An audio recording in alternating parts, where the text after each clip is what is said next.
Oh shit, man. You got what you wanted. Now Fuck, dude. I was fucking hammered last night, man. Oh my god.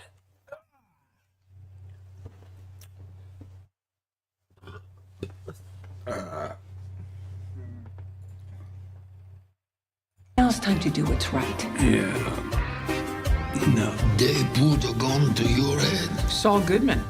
Huh. It's time to break down another Better Call Saul episode in order. This one is the conclusion to chicanery and the start of a new chapter. And I've got 70 details you might not know in Season 3, Episode 6. What's up, Doug? The song we hear in the background is a clue we're back to the cartel storyline. There's Jose. What you saying, bud?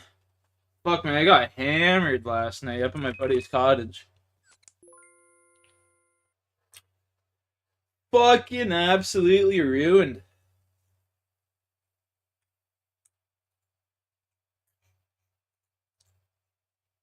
I felt like such a douchebag, though. Because I felt like such a douchebag because I was like, I don't know, just like the odd man out there. They're all sitting there with their girlfriend. My buddies are all sitting there with their girlfriends and shit, and I'm just kind of like fourth wheeling, I guess.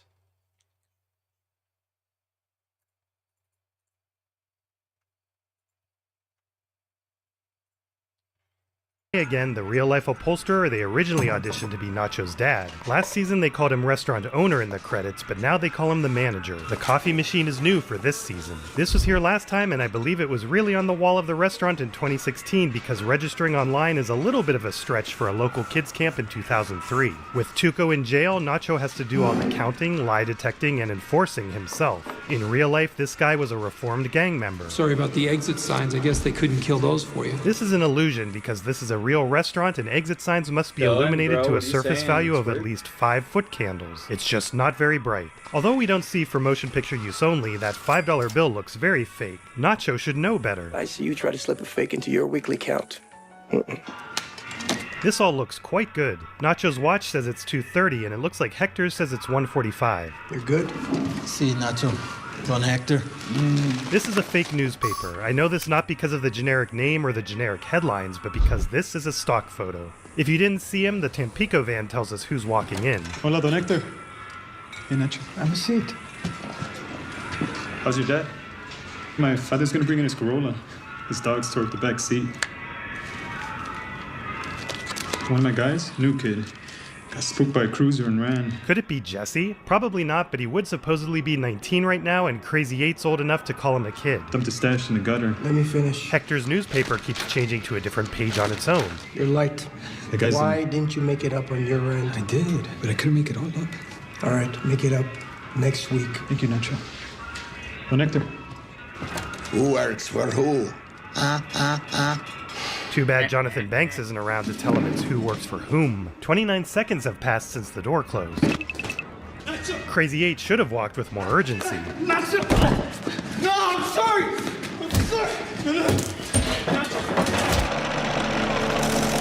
All chicanery aside, Nacho's dad fixed his sign for this season. Nacho's clearly feeling guilt over what he did to Crazy 8.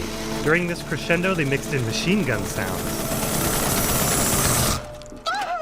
One could question if this was intentional or just caused by being distracted. Michael Mando didn't weigh in on that, but said this in an interview.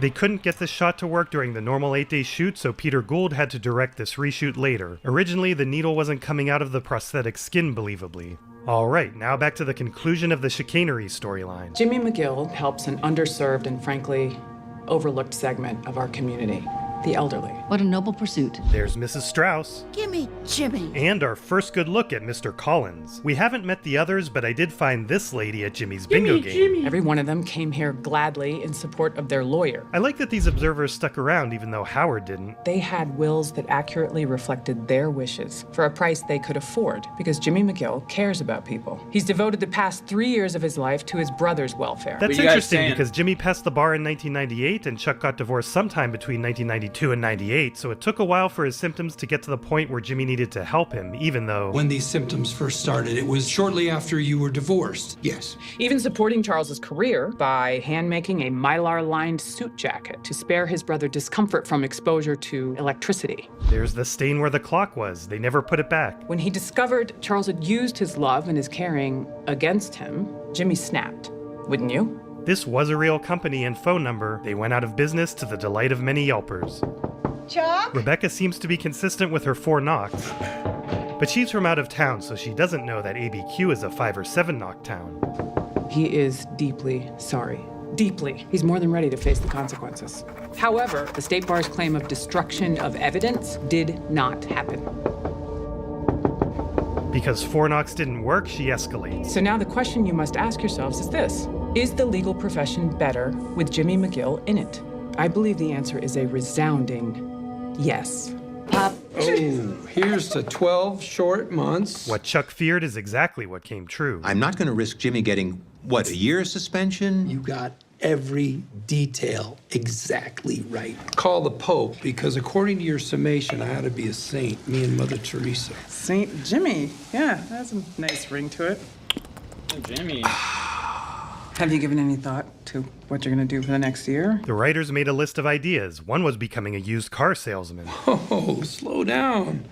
That is tomorrow talk, counselor. Where are your notes? Let's spread them out and roll around on them, see what happens. Okay, she's got it now.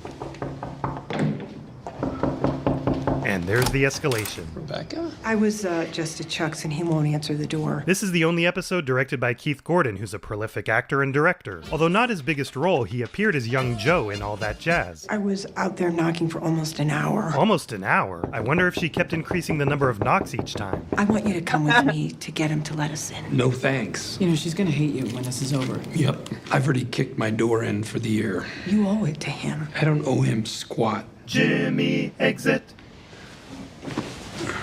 Jimmy, you lied to me. This was never about helping Chuck. I told you I had to defend myself, and Chuck would need help afterwards, which he does. You got what you wanted. Now it's time to do what's right. I don't even know what that means. Yeah.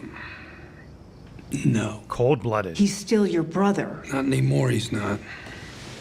Chuck was right about you all along. He's mentally ill. What is your excuse? Enjoy your champagne. Like the whole last episode, this aftermath is like the conclusion of the Kane Mutiny. Well, well, well. The officers of the Kane in happy celebration. The case is over. You're all safe. Queeg was sick. He couldn't help himself. But you're real healthy. Bro, I was up rest on my of your buddy's life, you cottage live with last your night, and conscience, there's these if you have fucking any. brown Of course, we know that spiders, Jimmy really should be disbarred for the crimes that he really did commit. This presumably unintentional homage to Too Many Cooks was in the script. You can thank writer Ann Cherkis. Maddie used to make her Mickey Mouse pancakes on weekends. She didn't remember, but I think it made her happy. Now she wants daddy pancakes every weekend. I believe she was also at Jimmy's bingo game. Just like in Breaking Bad, the group leader doesn't get a name other than group leader. You wanted him to sit. He sat. That's good work, Stacey. Thanks for coming. It means a lot. Well, honey, if it makes you feel any better, I'm all for it. Enough that you'd come again? Don't push it, Stacy. We'll see. They sort of volunteered you for something. What? To help with a new playground. They need someone who knows how to pour concrete. That's not really my department. Sure it is, Pop. Pop. You built a carport when Maddie was a kid. I did? Yeah, he told me about it a bunch of times. Pop, the way he talked about you, it was like you hung the moon. Sorry, I can get you out of it. I just It's fine. Chuck? Once again, we get knock escalation. Chuck, it's Howard. I'm not leaving, Chuck. This scene was filmed on Patrick Fabian's birthday. You can see them celebrated in an outtake at the end. I don't want to wake up the neighbors, but I got all night. He's like, I can't top an 11 knock, I'm just going to wait. That is a 35-year-old McAllen. This sounds wrong, but it isn't. The age refers to the time between production and bottling. The aging stops after that. For this release, apparently only 135 bottles were produced. The cask was filled in December 1966 and bottled in 2002. I'm not going to tell you how much it cost. Writer Ann Cherkis said it would have cost $3,000 at the time, although it's possible she's thinking of a different whiskey that was originally in the script. But Howard's is not real. The prop master used an old bottle filled with tea, and the show's construction department made the box to match McAllen's specifications. But don't worry, it's coming out of my end. He is not worried. Jimmy was suspended for 12 months. This is a win, my friend. Jimmy's not going to be a lawyer for 1 year. And if he screws up, which we both know is likely, his PPD terminates. And that 1 year may turn into forever. You can keep looking backwards, stay focused on your brother, or you can go forward. Jimmy's just not worth it. Where would we be if, say, Clarence Darrow had devoted the best years of his life to supervising his ne'er-do-well relatives? Clarence Darrow is considered by some to be the greatest lawyer of the 20th century. You're not Clarence Darrow, Saul. Clarence Darrow never had a client like you. What do you say? To new beginnings. To new beginnings. After filming this, Michael said, "Nice one, Patrick," and Patrick was over the moon because it was the first time he ever said anything like that to him. How are you feeling? Oh, I'm fine. Kim, I'm good. They stopped the battery with a piece of tape, and that was DP Marshall's idea. But it would roll back a little after hitting the spot, making it obvious that something stopped it. So they froze it in the final location with a visual effect. The Rayovac logo is not only too modern, but these high-energy batteries weren't introduced until 2012. Although this was not product placement, after this aired, Rayovac sent the show a big box of swag, which I think means a box of flashlights and batteries. He got a bubbler. Get a good bubbler. And fortunately not a Plecostomus. Francesca, it's go time. Where do you want to start? With the A's. Since we're starting another montage, here's one I should have counted 2 episodes ago. Music is not a requirement. Mrs. Adamson. Hello, dear. Do you have a moment? One quick trip of the Earth around the sun, and I'll be back. Here we learn that Jimmy has 55 clients. Although the list is missing Mrs. Ahern. It does look like they remembered to include all his named clients whom we actually met, although some parts are too hard to see. Next. Hold for Jimmy. And how did he pass? Did he at least die painlessly? To shreds, you say? Well, how is his wife holding up? To shreds, you say? Bob improvised this grimace. He improvised some of the dialogue as well, such as the true cause of death revealed in a deleted scene. When it's icy out, you gotta stay off balconies. Next! In this shot, 1 through 7 are already crossed out, but right after we see Francesca cross out number 7. Next! Hold for Jimmy. It's an agreement. It's an agreement that I came to with the Bar Association. I don't know if Francesca's worried about losing her job and thinks it would be a good time to visit Hawaii, but reading travel magazines is a thing she often does. Mr. Levine, can you hear me? He's talking to Mr. Levine, but they're nowhere near the L's yet. You stop talking and I'll talk. Next. Details will be in a letter. That's right, but don't worry about it. Next. Okay, bye-bye. Next. Last one, Mr. Yelowitz. Last one. Yes, Jimmy from TV. You watch it every day, huh? Were you the pilot of the B-29? 32 missions. You'd think he would have mentioned this to Jimmy already, unless he became a client without seeing the commercial. Francesca, get me KWBV. Get me somebody who can pull a commercial. Stat. Damn, this is still on the son. soundstage, but they digitally added What footage the of a real fuck sky. is- But the moon they chose isn't realistic for the timeline. I almost let one of my ads run today. Can't do that. 9 airings left. I'm out $4,000. This pile of garbage explicitly states I'm not allowed to resell. So what do you want to do about Francesca? You want to fire Francesca? I don't need her for more than filing and getting coffee, and I can do that myself. While we're on the subject, we need to talk about the overhead on this place. No, Kim, no! We didn't go through all this just to give up everything after 1 day of suspension. It's an office. 4 walls and a door. Just 4 walls and a roof. As far as I'm concerned, nothing's changed. You still want to cook? What's changed, Jesse? How are you going to pay for it? The day I don't show up with my half, that's the day we'll talk about closing this place. That's fair. Not really, but whatever. You'll see. Look at the two of you. You belong on TV. Nobody wants fluorescent bowling ball carpet. The price went from $6.99 a yard, I think, to $3.99, then $1.99 to just 66 cents. It really was there at the real-life store, but maybe part of the choice to film it was to give another nod to the Big Lebowski. They originally had a smaller location that looks more like a place that a normal person would buy rugs, but lost the ability to film there. Our all-inclusive premium package, that's going to be the best bang for your buck. Well, it falls under my premium services package. We'll shoot 9 commercials for $4,900, and that includes the 9 airings free. The airtime's free because I'm not allowed to resell. It does sound like a good deal. It does. It's a lot of money. That's why we have our toe in the water package. 1 commercial, flat rate, $849.95. It's so funny that he wouldn't just make it $850. Beauty part again, free airtime. That's so much more reasonable than the premium package. What small business would get started with 9 different commercials? We'll think about it. When do you think you might decide? Maybe next week. Yeah. I was talking about a much shorter window. How short? We would have you on the air by 3:20 this afternoon. I can get started on that defense strategy of ours this very afternoon. You're going to shoot a commercial in the next 2.5 hours. There's editing and mixing, coloring, layback. It's a whole McGilly you don't want to know. Maybe Saul's starting to bubble to the surface. We would need to be shooting in the next 15 minutes. They're not convinced, but he has a long history of making great ads. Ladies and gentlemen, we present new ad campaigns. We went to a real Ding Dong Burgers to ask real Ding Dong Burger eaters what they think of the new Ding Dong King Kong Sing Song Burger. This little motherfucker's tasty. Told you, fucking ass. Ding Dong Burgers, a Globochem company. Take it from me. I love you. This is their real name and sign, and yes, the L was really missing already. This sign is also real, and that was the real number. It doesn't count for the callable number counter, as that's for show-created numbers. Everybody get in the car.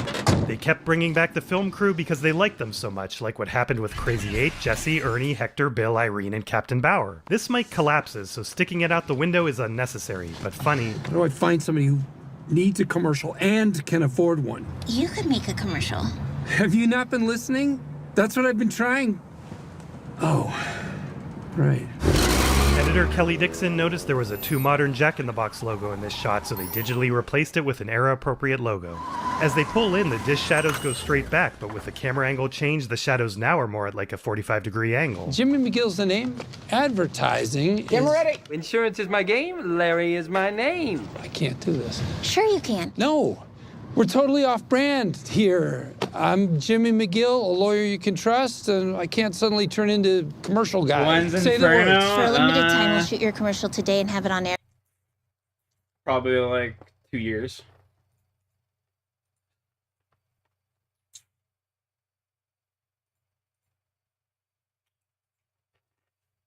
Give or take.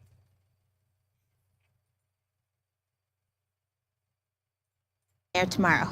I thought you were like president of the drama club or something. I'm treasurer. They're filming this in December and it's very cold, so they digitally removed some breath. Although it feels like they could have left it in since this is supposed to be February. You, go. We could, Cut, maybe next time. Woof. Are we gonna do this or not? Because either way, I'm getting my $100. I'll have to carl off this thing. That's the famous actor whose makeup transformed him into the monster in several Frankenstein movies. And it won't be the last Frankenstein-related reference. Maybe he should have said we'll have to pierce this thing, as Jack Pierce is the makeup artist, but nobody would get that reference. The chicken farm is all digital. As you might recall from my Breaking Bad videos, it all got torn down during Breaking Bad Season 4. The second truck was also digitally added. This montage was shot to be a time-lapse, but Kelly ended up fading between normal speed clips instead. Twice, they filmed for 40 straight minutes while unloading the truck. Once was on location and once was on a set with this truck they built with no top. This sequence and even the music intentionally echoes Kafka-esque. This helps prevent dogs from detecting the drugs, although I'm not sure what it is. Sand? Chili pea? Coffee? Dude, that right there is just fucking sand. Grounds? There's coffee on top. There's a theory that it's iron oxide, so the compartment won't look hollow when the truck is x-rayed. You have scale? Take your pick. 61 construction, nerd. Nerd. If you forgot how to count, you get 5. Don Hector gets 6. Victor's finger goes off the trigger as the camera angle changes. He's expecting 6. He's trying to take 6. We only owe him 5. Give it to him. Sure. Do it. Give it to him.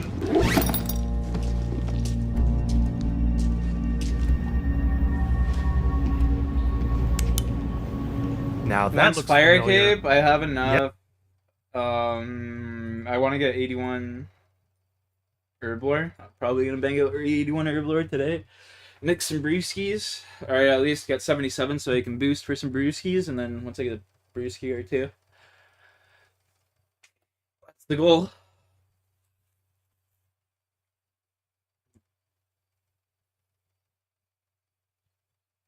I need like what, 3 levels? What level do you need to be to make a brews actually? 81, right? Bastion post and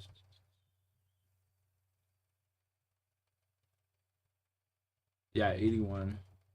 77 with boost. Yeah, so I need 3 levels. Going to just do that today, honestly. Might even do the fire cape today. Might even do the fire cape run today. Not even joking.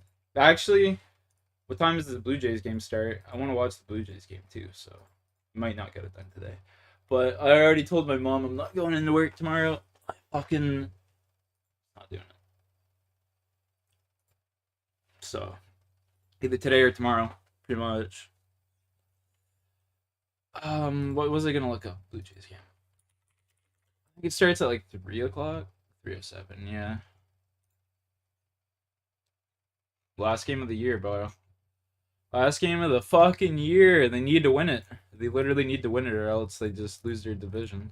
Unless the Yankees Yep, lose it's as the well. site of the Super Lab. Costume designer Jennifer Bryan was thinking of Gus's face-off coat when she selected this one, although she said this is more of a shadow plaid. That real estate banner is all digital because they felt it was too windy for a real one. And the fake company is named after our good friend Trina Siopi from the props department. She's the Andrea stuntwoman, necklace dropper, cigarette swapper, crossword filler, pistachio supplier, and the other best laser pointer holder west of the Mississippi. Lydia. Well, it could work. An industrial laundry would be one hell of a place to hide a mess. Laura Fraser flew in from Scotland for this one little scene. Okay then. It's funny to think how this is the first time we've seen them together in the Breaking Bad universe.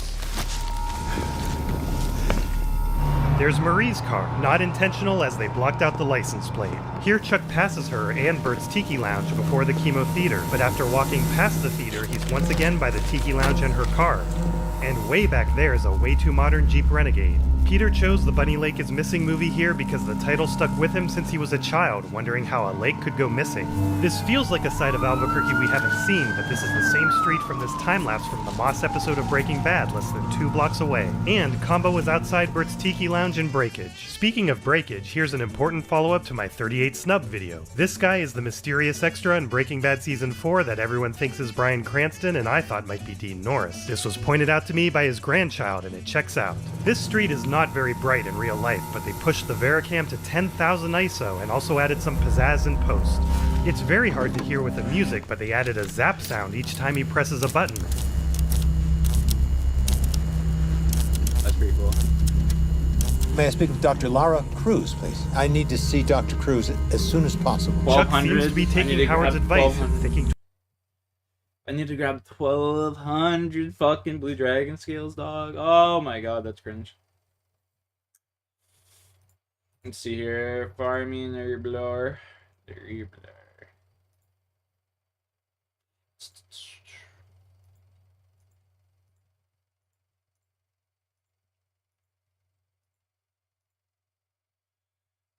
I need 9. That's so cringe.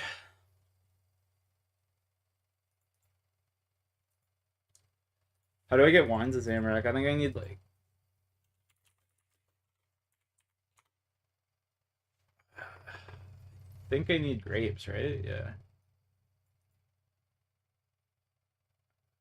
Telegrab? Yeah, I know the Telegrab. I could do that, but like I want to make a bunch of wine.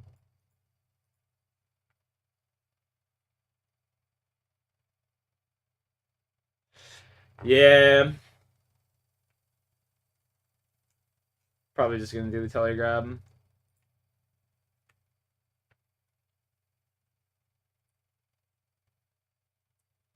Yeah, it sounds like a lot of work to get those fucking grapes there, bud. I don't know about none of that toward shit. the future by getting help. What is it? Did he piss himself? Or poop himself. One of the guys put a gun to my head. They put a gun to your head? It's no big deal. Speak for yourself. Leonel? Go outside, see what he found out.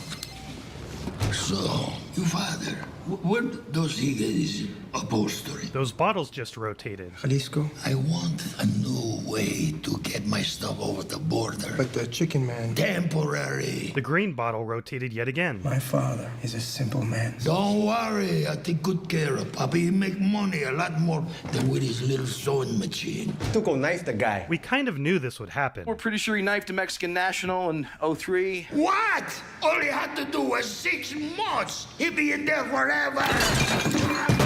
We know he'll be out of prison in 5.5 years when we get to his Breaking Bad appearance. We saw Hector take these pills last season. Those pills work fast. You talk to your father. Hector, exit. And don't wear stripes, because you'll moray. The moray effect, named after this fabric, is an interference pattern like this. On TV, certain patterns trigger this due to interlace scanning. You can easily trigger this with a digital video of a TV screen, with the TV producing horizontal scan lines and the camera producing out of sync horizontal scan lines. Someone should tell Jimmy that I see it on his suit when editing this video. It might seem hard to believe, but this is our first time seeing this part of Kim's apartment. It's a brand new set. What was all that? I'm unloading that ad time. They pay me to make a commercial. I throw in the airtime for free. Smart. I spent most of the day going door to door. Then it came to me, I'm selling advertising, why not advertise? It came to you. I think you're forgetting something. You could make a commercial. That reminds me of... Word has come down. Word has come down. You made a commercial for commercials today. Yeah. Let's see it. They're drinking Shinerbach, which also appeared in Breaking Bad. I got your Shinerbach. It's not my best work. It's very last minute. Now you're getting shy. Come on. They only had an hour and a half to shoot this commercial because the rest of the time on location was for the scene. What's that I see? Albuquerque's next TV star? It's you, small business owner. Thought television advertising was too expensive for you? Well, you better think again. You can't afford not to be on TV. Now for the most hidden detail of all. He's wearing Sherry's sunglasses. Vince loves the tower coming out of Jimmy's head. He thinks it either speaks to camera guy being bad at his job or perhaps being passive-aggressive with an intentionally bad shot. You're a triple threat. Great services, great products, and most of all, that face. You're a star. Bam! You belong on TV. I can have you on the air tomorrow. You can hear wheels along the pavement for another improvised dolly shot. You heard me right. Tomorrow. Although it's unclear what they would have used for this. Better get ready to be... Please give me the bucket, man. I fucking swear to God.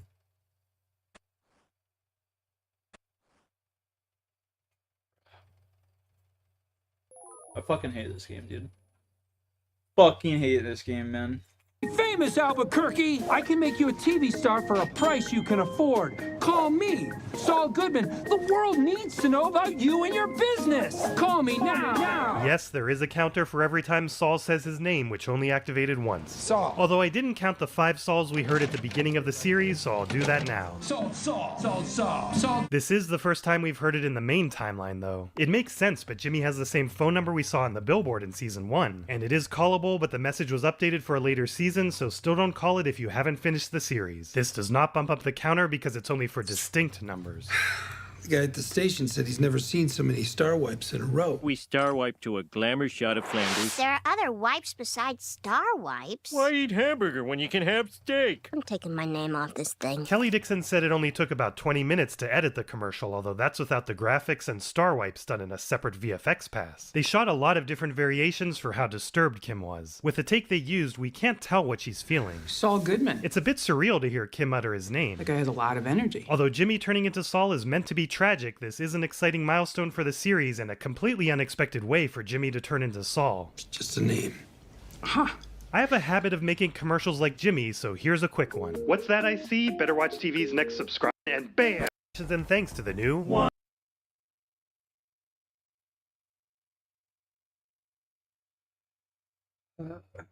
40,000 of those. Damn, I actually have a decent number of some, but we could get some prayer levels too before we go in. I think I have a prairie jump pot somewhere right here. I'm gonna want to take that with me when I go in.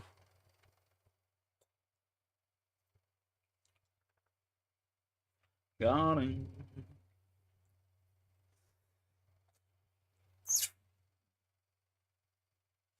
Got him. Yo, J-Ski, what's up, dude?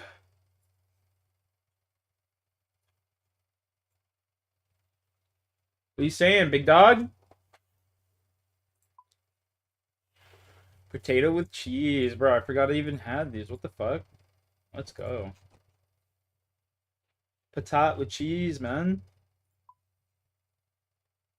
Where are my buckets?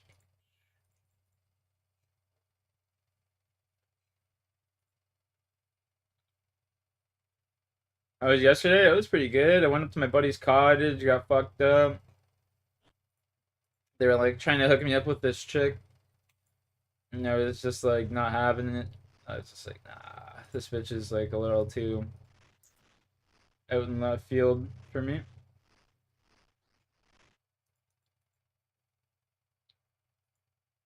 You know what I'm saying?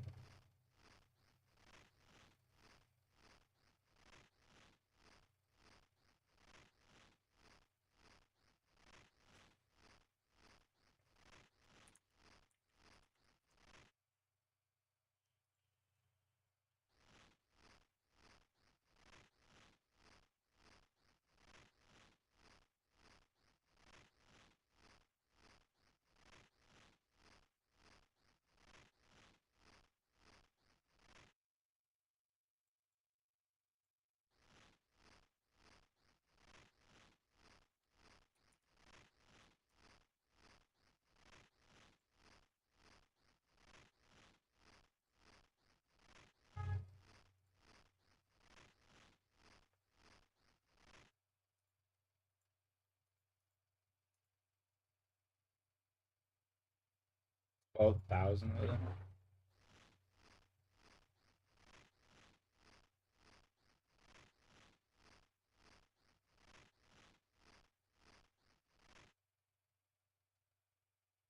Wait. I was seconds away from getting a membership last night. After I hit 40 Archer, I was ready. It's cheaper to get it off actual RuneScape rather than Apple. Yeah, you don't want to get it off of Apple. You want to buy it from their other thing. You want to buy it straight from like Jagex. So what you want to do is you want to go to like Jagex.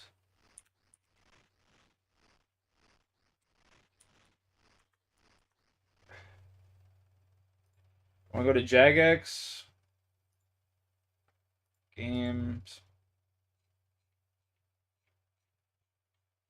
You want to make sure you buy one for Old School RuneScape. Because they got RuneScape, right? You got RuneScape, and then you got Old School RuneScape. You want to buy yours for Old School RuneScape, buddy.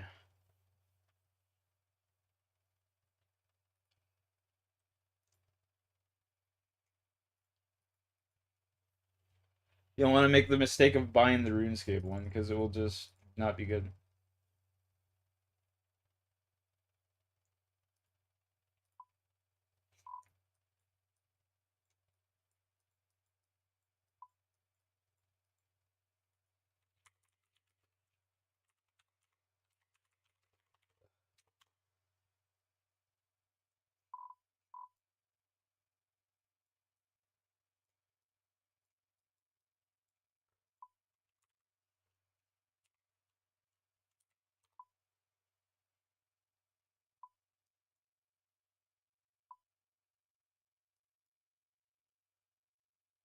Don't buy bonds. Don't buy bonds. Yeah, yeah. Don't buy bonds. Sawmill right there, yeah, by the bank.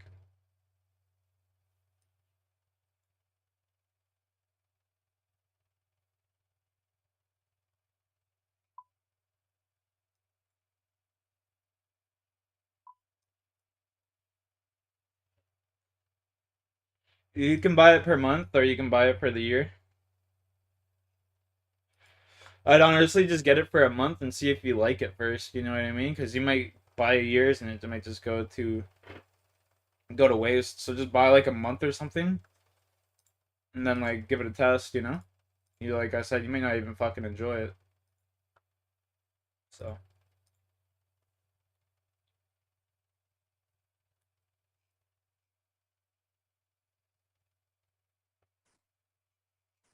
that looks like a fat Asmongold. Holy shit. This looks like a fat Asmongold. Oh my god.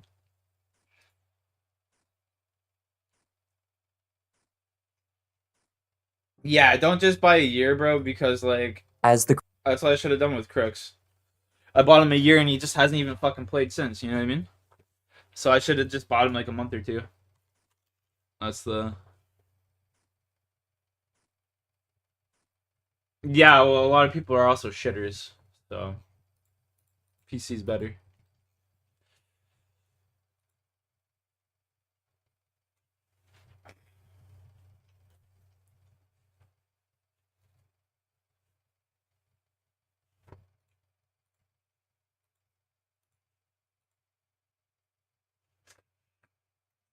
Remember the kids equal autism?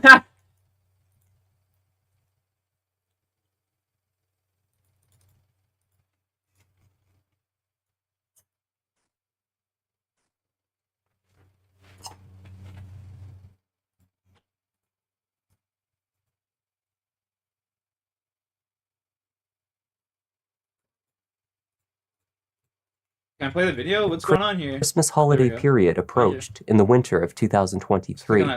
Police in Broomfield, Colorado were dispatched to the home of a 43-year-old mother who had stopped responding to calls and messages from family. Hello. Oh, I was just, I'm their neighbor and they called me. Hang on. We'll see if she'll answer the Oh, yeah, he sent us as well, so.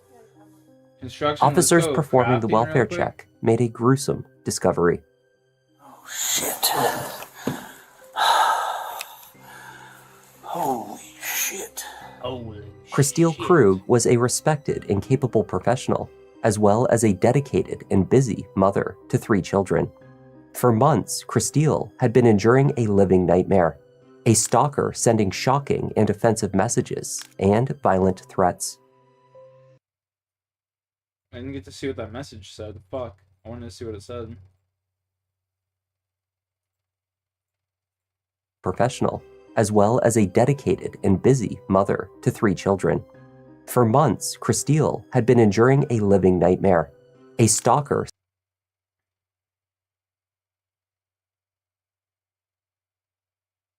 Slut.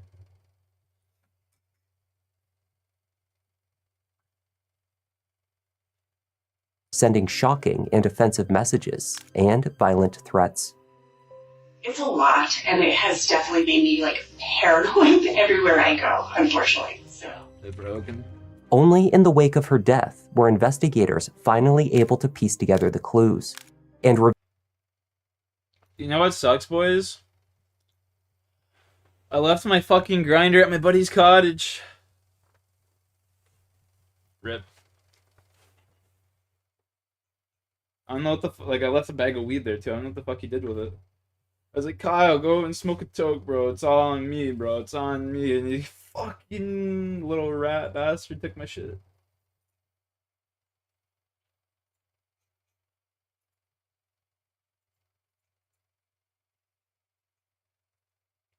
I told him just leave it on the back of my car. You can't break, dude. And when I was high school, I would like swear just by using scissors because that chops the weed up differently than the grinder. Even using the grinder, it just like rips the crystals off of the bud, which isn't what you want to do.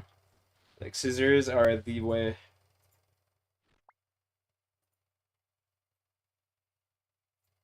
Yeah, scissors are the way, bro.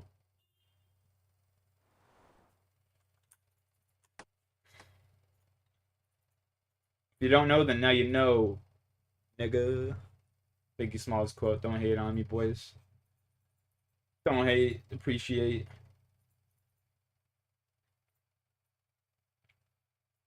Rip grinder. Bro. Yo. Speaking of grinder, listen to this. My one really close buddy actually, he just got outed for being on grinder. He's a homo. And we always, like, when we were growing up and shit, we always thought he was gay as shit, bro.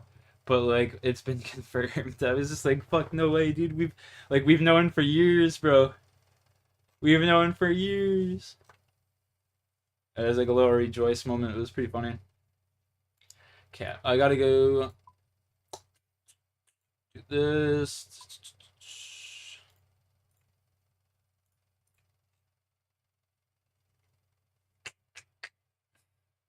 Here, actually, what I'm gonna do real quick is just do the. I haven't opened these in a while, so I'll open them up now.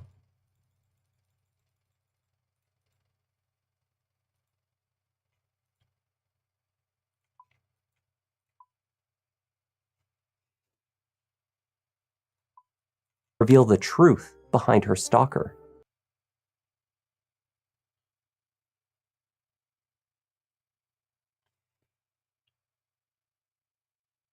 And her killer. Hands on your face now! Hands on your face! On your face. Hi there, I'm Kevin, and welcome to Just Thought Lounge.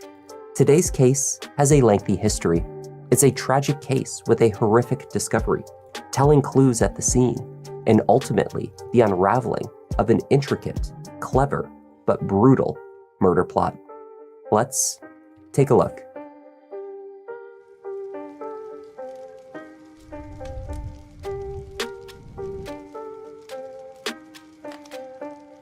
Look at this rat bastard. Just dropping shit. Hate when people Broomfield, do that. Colorado is Kills me. located between the two larger cities of Denver and Boulder. In the wealthier areas, large family homes line the spacious Homie goes residential yoink. streets. December 14th, 2023 was a dreary Thursday. The Broomfield Police Department received a call that morning to check in on a home located on Promontory Loop. The caller told dispatch that he had been unable to reach his wife for several hours. She had been intending to meet with a detective from the Broomfield PD that morning, he said. Her last message to him was sent at 8:56 a.m., roughly 20 minutes after he left for work. She was still at the house when he left. Hi there. My name is Dan Krug. I don't think this is an emergency, but this feels really weird. Okay. My wife isn't responding to text messages Magic seed. or Sick. phone Let's calls. go. That's huge. Okay. That's Talked actually to her huge, about 3 boys. hours ago. Was she okay? What was she having any medical things? Anything going on? She asked me to pick up our daughter from school because she had to meet with Martinez. Okay. That's fucking sick. So she was And supposed to I just like got come a into the spirit PD tree seed and meet with again, Martinez. bro. I've got like 12 of these. Yeah, that's what she Holy said. shit, Okay. like, Officer O'Hare of the Broomfield Police went to the address on Promontory Loop to check on Christine Krug's welfare. 7, 8, I guess. When the officer approached the front door, he encountered a friend and neighbor who had likewise been sent by a family member to check in on Christine. Taking that Hespori seed there, boys. Hello. Oh, I was just, I'm their neighbor, and they called, and they're like, can you go see if she'll answer? Oh, yeah, he sent us as well, so. Oh, actually, I can do that? Yo, that's a huge I didn't know I could do that. Who wants a green Iron Man? Trash. Trash.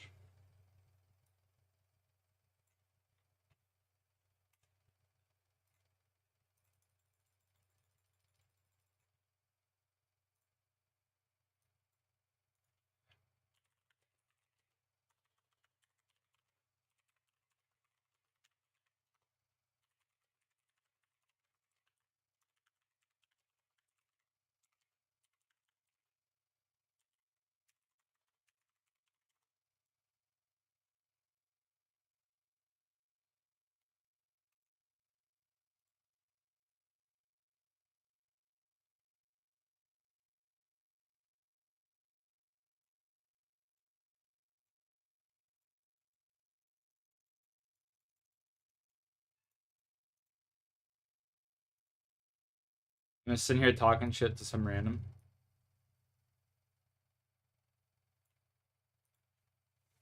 No.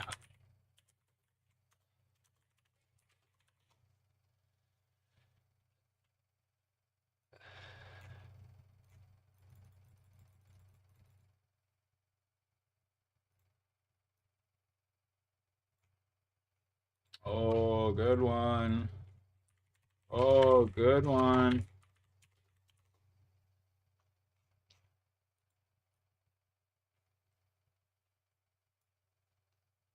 Burn.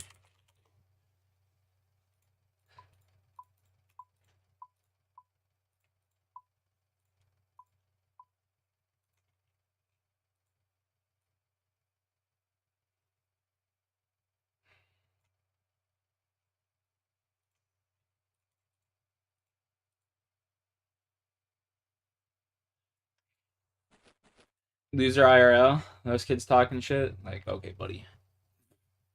Okay. Just next door? Yo, is that Okay. Rocky right there? What the fuck? Alright, well, you got this. Alrighty, man. Appreciate it. The sound of barking from Pixel, the family dog, was the only noise from within the house. Poor dog.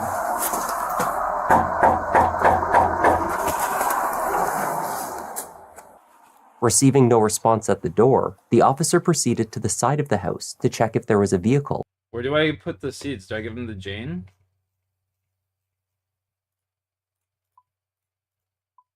Save 2 seeds for now.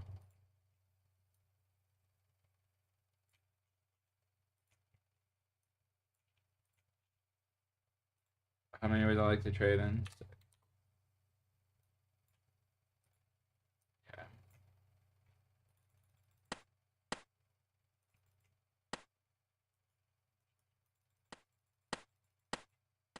Oh, what the fuck? These are insane.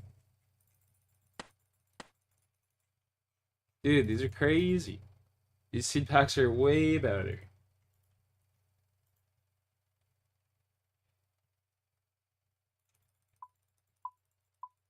Yo, that's a huge con right there, Squirmy. I never knew I could do that. That's huge, bro.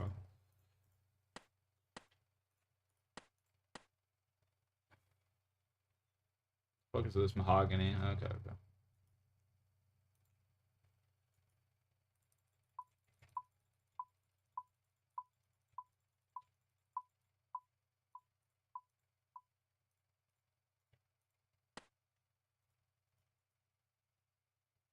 Pineapple seeds. Nice.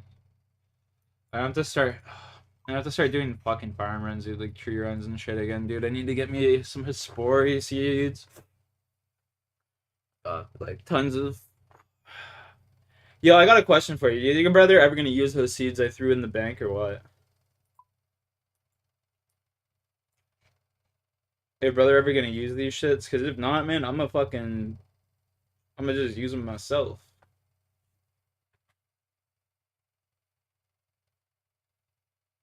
I'm doing all year since it's gonna be wild for spirit trees. Yeah, I mean, I'd rather just save 2 just in case because, like, my luck, I'll never fucking get them again. You know what I'm saying? And then once I hit like 10 or something, I'll cash 8 in or something. Fuck, I want my pet back, man. Oh my god, look at how cool that thing is, man.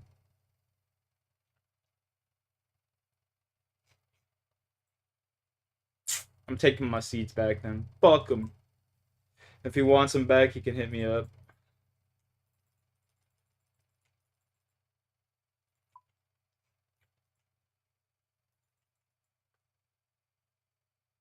We stacking out here. Watermelon, some strawberries. Are strawberries?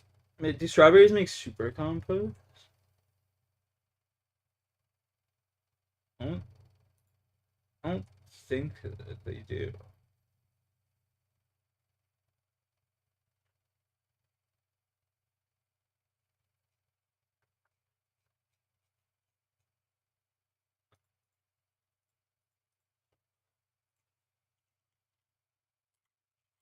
No, he definitely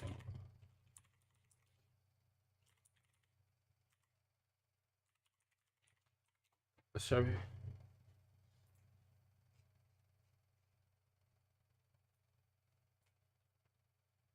Coconut, half coconut, dry. Mushrooms, do eh? I can use jangerberries too. Interesting. White berries, poison berries.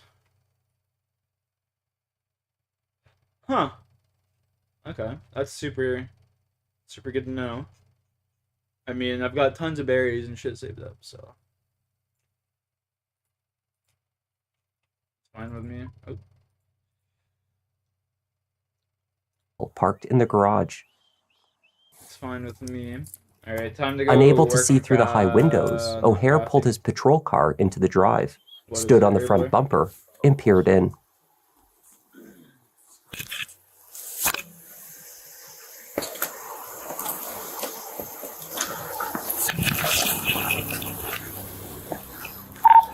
$151, send medical, and 110. I need a 4th entry. I got a female down in the garage.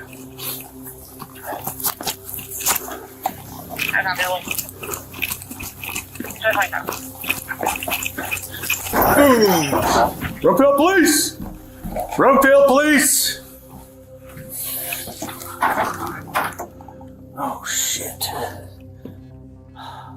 At the bottom of the steps, on the floor of the garage, was the mother of 3, Christine Krug.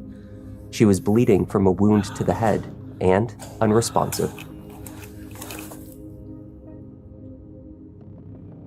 Mox paste, anti-poison. Husband said there was a stalker threatening to kidnap her, so I don't know. No, she's unresponsive. Decent head wound. Where we have more room at the head. The question is... I'll be right back, guys. I'm just going to the car here. Where are my goggles? There we go. Hey, man, just run interference for me. As additional officers responded to the scene, cleared the house, and blocked off the street, pieces of the story began falling into place. At first, O'Hare thought that perhaps Christelle had been the victim of a horrible accident, a fall down the stairs in which she hit her head. Well, she's CPR being done in the garage. She's got a good head wound. I think it's from falling down, but I'm going to reevaluate that right now. The officer didn't see any blunt instruments, anything that could have been used as a weapon left at the scene. After paramedics' efforts to revive Christelle failed, they found that the 43-year-old had not only suffered trauma to her head, but also a single stab wound. It was several inches in length, just above her heart. No knife was spotted at the scene either. All we saw initially was the head trauma. As soon as we cut open her shirt to place the pads is when we noticed the stab wound. Got it. Okay. There were no obvious signs of a struggle in the form of defensive wounds on Christelle or a disturbance in the house. Aside from the violent scene in the garage, the home appeared orderly. Christelle's handgun, for which she had a concealed carry permit, was located in her purse. She had obviously not had an opportunity to retrieve it before being incapacitated from the attack. The medical examiner would find 3 distinct points of impact on the back of her head. That. Fuck that shit. Fuck that. Those bits and pieces of information began reaching the responding officers, explaining Christelle's connection to Detective Martinez. At that time, they knew only that Christelle had reported a stalker, a man she believed to be an ex-boyfriend, who had been threatening her in texts and emails since early October. The case was being handled by Detective Martinez. Yeah, I don't know the backstory. Husband said there was a dude who's been stalking her and threatened to kidnap her.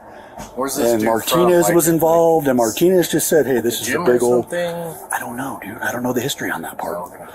Martinez does, though, and he said he's coming in. So, like I told him... What happens if Martinez is the culprit, though? You can see if Butler needs photos with this big old house. Other than that, we're just kind of securing the scene and waiting for the detective. Cop sounded kind of jealous when he said There were that big old indications house. at the scene that the murder had been thoughtfully executed. 4 home security cameras, which captured most of the exterior of the house, had been disabled. 3 of them had been taken offline that morning, sometime around 8:15 a.m., coming back online just before police responded to So that means it's the husband, wouldn't it? Like, that's my assumption anyway. If it's the husband, it's got to be the husband, because like, how else are they going to access the cameras? the house. The only camera that had remained active throughout that time period was the garage door view. The front door camera was also found to have a piece of blue tape placed over its lens around the same time as it and 2 others went offline. When the cameras came back on, its view was entirely obscured. Then there were questions about the point of entry. The garage door could have been forced open. Since Christelle was found in the garage and had likely been taken by surprise, this seemed like a logical deduction. Though, upon closer inspection, it seemed that Christelle had been alone inside the home with the door unlocked. Wow. Or she unlocked the door for her attacker. I kicked that, yeah. No, that's interesting. Yeah, that is very interesting. Almost like dude might have stuck around from this way. And... I wonder if maybe the door was unlocked, that's how he got in. The thing about them using a blue piece of tape is you can easily get fingerprints off of a piece of tape. Yeah. You know, was it deadbolted when... You know what I'm saying? He gets stuck in the adhesive.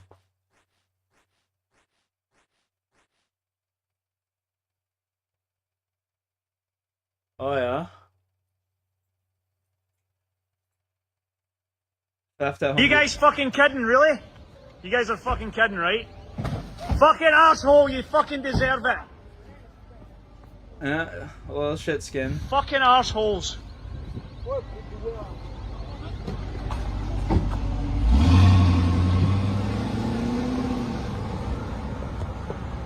Are you guys fucking...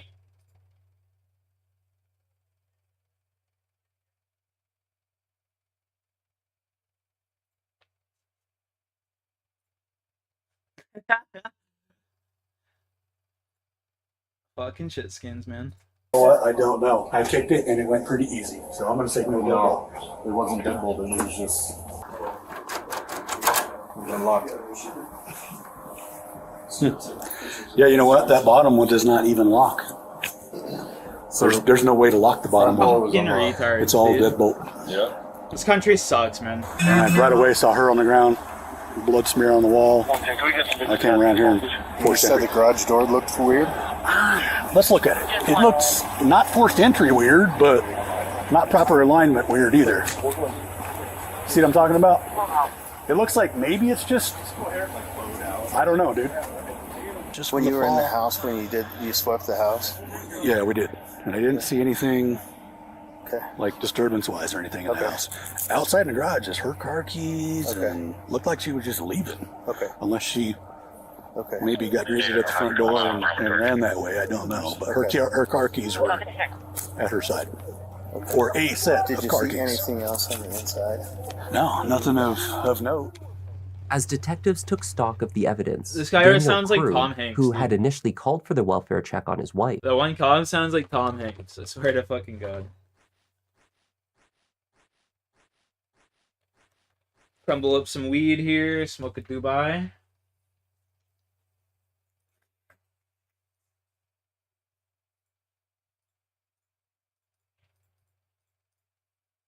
Oh, I'll be right back.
Hey, Rocky.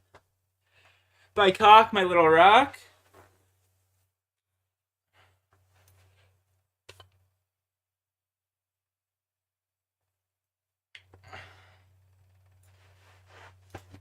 Arrived on scene. Hey, stay back, stay back, stay back, stay back. This is my house. I understand. I need to get his phone away from him because he's probably got access to this camera, and we obviously don't want him to look at it. Other family members had also arrived at the house. Christiel's mother, Linda, who had been contacted by Dan directly, arrived shortly after Officer O'Hare. She was joined by her son and daughter-in-law, as well as the friend and neighbor who was at the house when the officer arrived. As the family grieved in the street, Dan gave police permission to begin searching the house. I know it seems like a long time, but it's no time like now. Because we would like to consent to search the residence so we can do our investigation and get into those facts. Yes, go. Do you understand what I'm asking you to do? No, but go. If I did, if you would, then Inside the house, investigators found the meticulously documented evidence Christiel had compiled on her stalker. The 43-year-old worked as a project manager at a large technology company based out of Boulder. Christiel had always distinguished herself intellectually, having earned a bachelor's degree in biochemical engineering. Meaning getting a bachelor's degree doesn't mean you're fucking smart. And moving on to an It means you got a lot accomplished of time on your career in the hands. tech sector.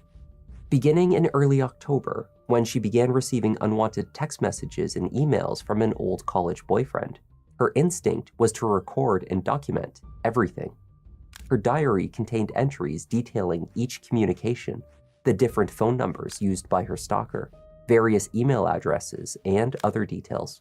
She also took steps to protect herself. She purchased a gun, took training classes, and began to carry her weapon with her whenever she left the house. How'd that work out for you? Investigators found a gun safe in the corner of the basement. There was a .22 caliber rifle, 3 swords, and a handgun lockbox. After the threats started, Christiel had 3 more cameras installed around the exterior of the house, in addition to the existing doorbell camera, and lights added to illuminate the property. She established a buddy system when she went out to run errands. She shared her phone location with family members. She also spoke with neighbors, explaining her situation and what to keep an eye out for. Throughout the month, the messages escalated into overt threats against herself and her husband. On Halloween, she received an email which contained a photo of Dan appearing to be outside of his workplace at the Colorado Department of Public Health, where he held a role in finance. Along with the photo was a note: "This your husband? He needs to drive safe. Don't want a clear rubber hose in his tailpipe." These hose. Yeah. Yes, hi there. I need to report threatening emails and phone calls from a stalking ex, and just didn't know what would be the appropriate course here. Do you live in Broomfield? I live in Broomfield. I have no idea where he is. That's okay. What's your address? Is there a restraining order in place between you two? There's not, but I would definitely be curious about getting one, considering it's been threatened with violence against both me and my family. Okay. And is it text messages, phone calls? I have text messages and an email today that had a picture of my husband threatening to put something in his tailpipe. After a message was left indicating that her stalker had deposited a bodily fluid on her car while she was seeing her dentist, Christiel had a Broomfield officer come to the house. Christiel, Officer Hendry. Yeah, nice to Very meet good you. to meet you. I talked to Dr. Martinez, so I kind of have an Yes. idea what's going on. Yes, I did as well. I did not see any markings on the car. Okay. You can see like it's a little bit dirty, so I didn't see blood marks, but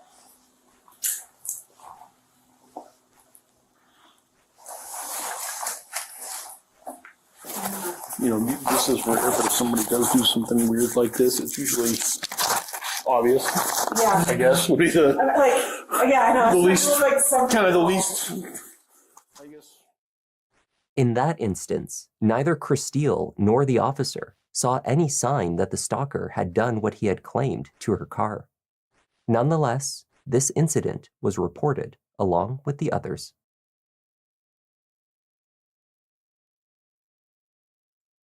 When she sat down with Detective Martinez, Christelle explained that her stalker called himself Anthony, an ex-college boyfriend whom she had not seen in person in over 20 years. Okay, in this timeline, we dated summer of 99. Okay. Very briefly. Like, there was a breakup somewhere here, like in the fall, so I did this kind of like, also, but you can see, like, way over here. Last contact I ever had with him, where he tried to reach out to me personally, saw him in person, would have been like in the spring of 2001. Everything here, you're going to see question marks, because I'm like, about? I'm just trying to remember, like, where I was living, and where I had kids at the time. So I put everything in green where they're like, just like little teeny things. It's like, oh, hey, how you doing? Found me on old information, so it's public information. Technically, I can't say that like he found me in a special way. Yeah. But it was years later, right, that he came back with a quick email trying to check in. And these events here last maybe like within a period of a couple weeks. Usually it's a handful of email messages. Usually it's just like light, easy, like what's going on. Yeah, like trying to just kind of start a conversation. But it's all light, cordial, whatever. He says, let's get together. I'm like, no. Here he says, let's get together. I'm like, I have a serious boyfriend. Like, we were living together at this time. And he's like, screw your boyfriend.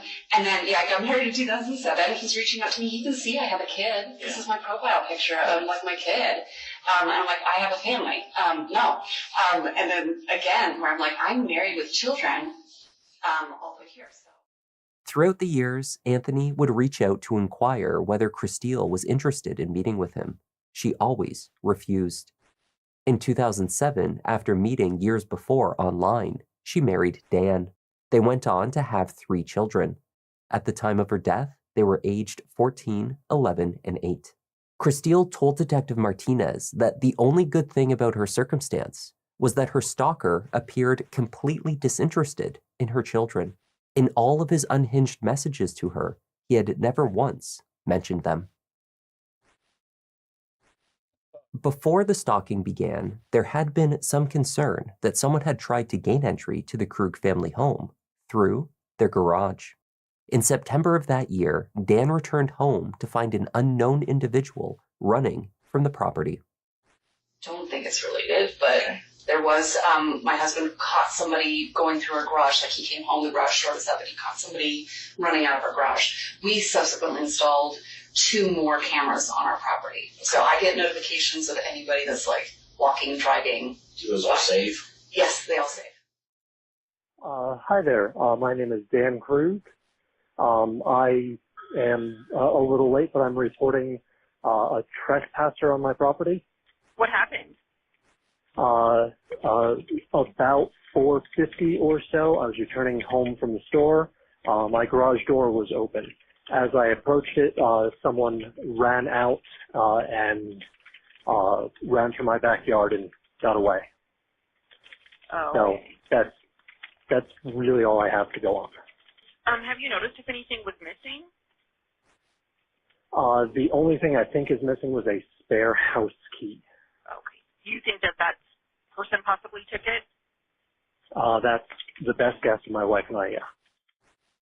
In November, Dan also sat down with the detective. After his wife had received the email on Halloween threatening him directly, she filled him in on the situation. By the time of her death, they had both been emotionally traumatized from weeks of threats and uncertainty. Largely, I've been focused on her and the kids, and I've been holed up at the house. Yeah. I went to the grocery store briefly on Tuesday, and someone behind me dropped a can, and I fucking panicked.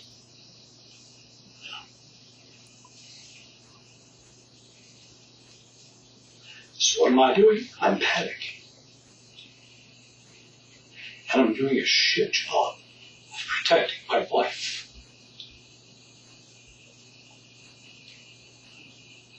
So I'm not doing good. I can see that.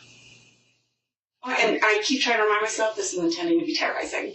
This is intending to scare me. So like take it back. The intention to make your life miserable and cause disruption. Yes. some sort of emotional turmoil is Yes. exactly what he's going for. Yes. The couple's emotional turmoil and fears over the stalking seemed to culminate in the worst possible outcome only weeks later in December. We don't tell. This is a family matter. We're just going to figure out a reunification. We'll take care of them. Just make sure that Dan was escorted to the police station by a victim's advocate and placed in a soft room for questioning. It's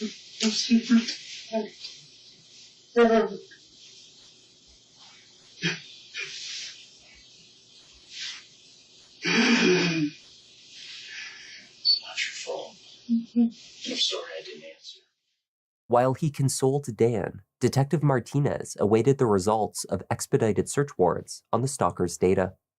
This included the origins of the email addresses and phone numbers used to communicate with Christelle, information that could prove the stalker's identity and hopefully locate him.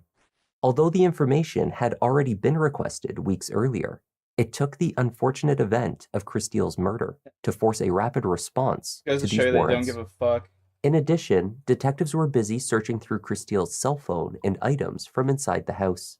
Dan helpfully ran through the home security system with the detectives. I need 2 more. Cameras captured Christelle leaving to drop off the children before 8 a.m. that morning, then returning and backing her car into the garage at 7:57. 200K. The front, side, and back door cameras were disabled at 8:15. In Christelle's phone, investigators located 2 unsent text messages, the first from 8:19. It was intended for Detective Martinez and read, "I can't do this anymore. I confess. I've had an affair for 18 months. We framed Anthony and pushed it on Dan. I just broke up with my boyfriend and we're coming to the station to give statements. Be there in 30 minutes." The second message, also not sent, was for Christelle's brother, Lars. "I can't keep up the lies. I had an affair for 18 months. We framed Anthony. I just confessed to Martinez. My now ex-boyfriend and I are going there now. Push Dan to not press charges." Ostensibly unaware of these unsent texts, Dan told Martinez that he suspected Christelle was not being truthful with him. She had withheld the information about her stalker from him for nearly a month. When she finally told him, he nicknamed him the Kick Man, because, in part, he wanted to kick him out of their lives.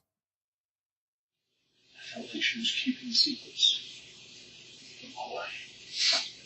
She didn't. You played him the whole time? That's what I was saying, bro. I said it from the very beginning, dude. I guarantee, like, yeah. Hearing. So it's either this guy or she was having an affair and Buddy thought she cut it off and Buddy fucking got mad. Boom, boom, bang, bang. Unfortunate, this guy just gets stuck in the middle, though. He seems like a nice guy, honestly. Coming home late. Class. I don't know, though. Something's just not right about this guy here. Like, this dude right here. Something's just not right about him. He seems off. I mean, his wife did just die, though, so... to be expected, I guess, right? Sure, I don't save any fucking snake grass, but all the other things, I save tons.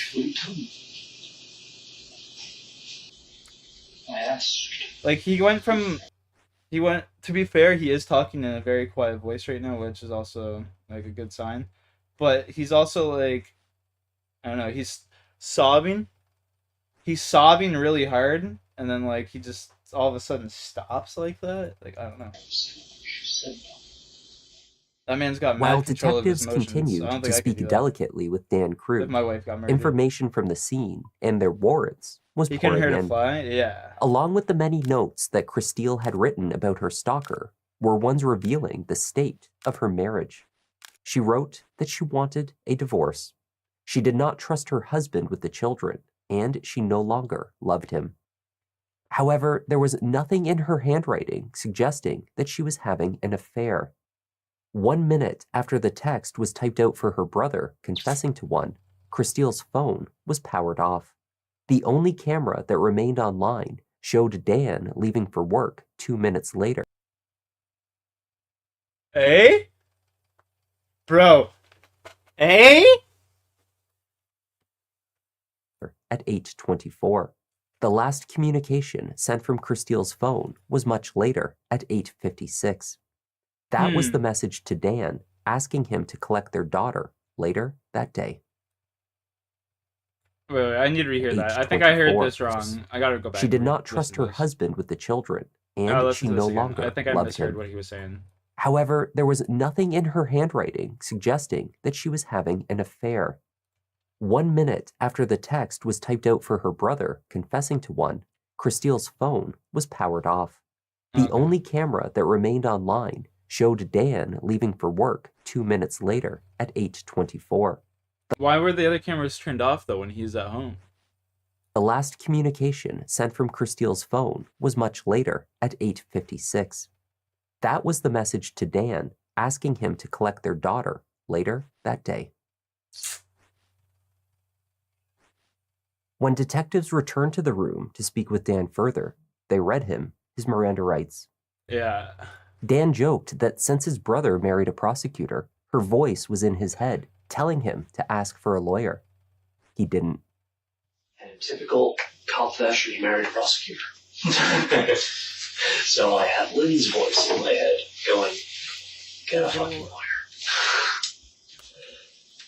I just want this to be done.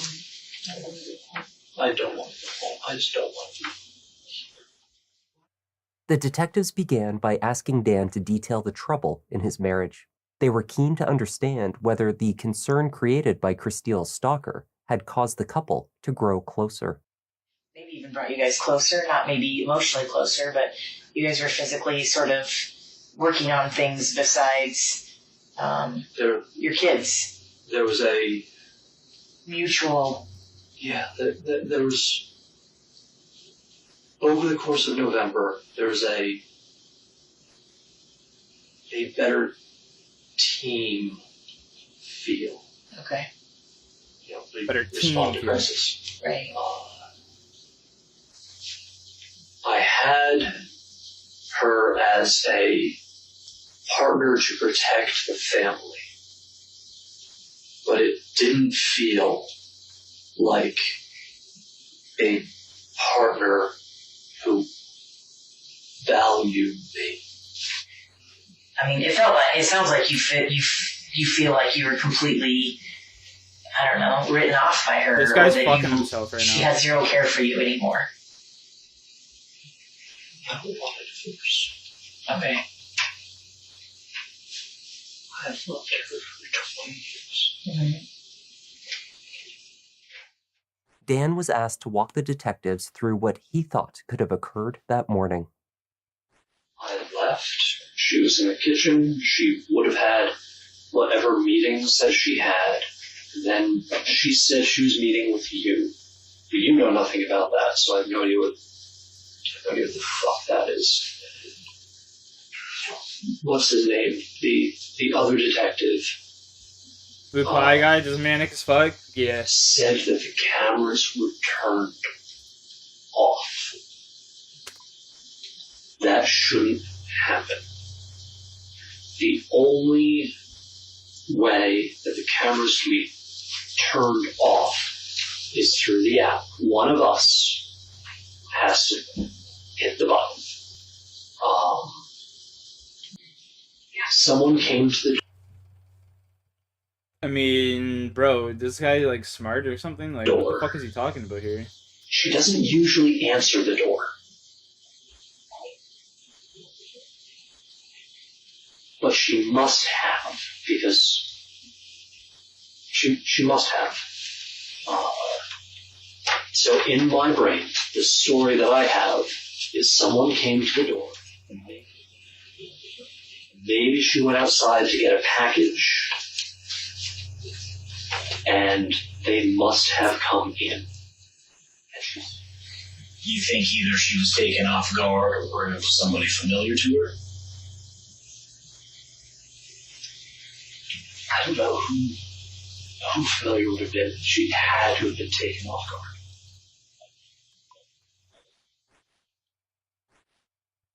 While Dan sat with the detectives offering theories of the murder, he was unaware that Martinez had managed to track down Christile's alleged stalker weeks before. The detective needed the search warrants to come through, linking the threatening messages to Anthony or to someone else. That afternoon, officers in Anthony's home state of Utah paid him a visit at his home, which was more than a 6-hour drive to Broomfield. They confirmed he had been at work until 9:45 the night before. Yeah, it's the fucking. The next day, the when Christile was There's killed, no way it's not. he was shopping with his wife until 1:30. His alibi was confirmed by witnesses, store cameras, and license plate readers. No way it's not. There was no way that Anthony, the man Dan called Kickman, committed the murder. Yo, I called that shit from the very beginning, motherfuckers. We had already spoken with Anthony, and there's no way that he Bro, I fucking told y'all. I knew it was this fucking guy. was in town today.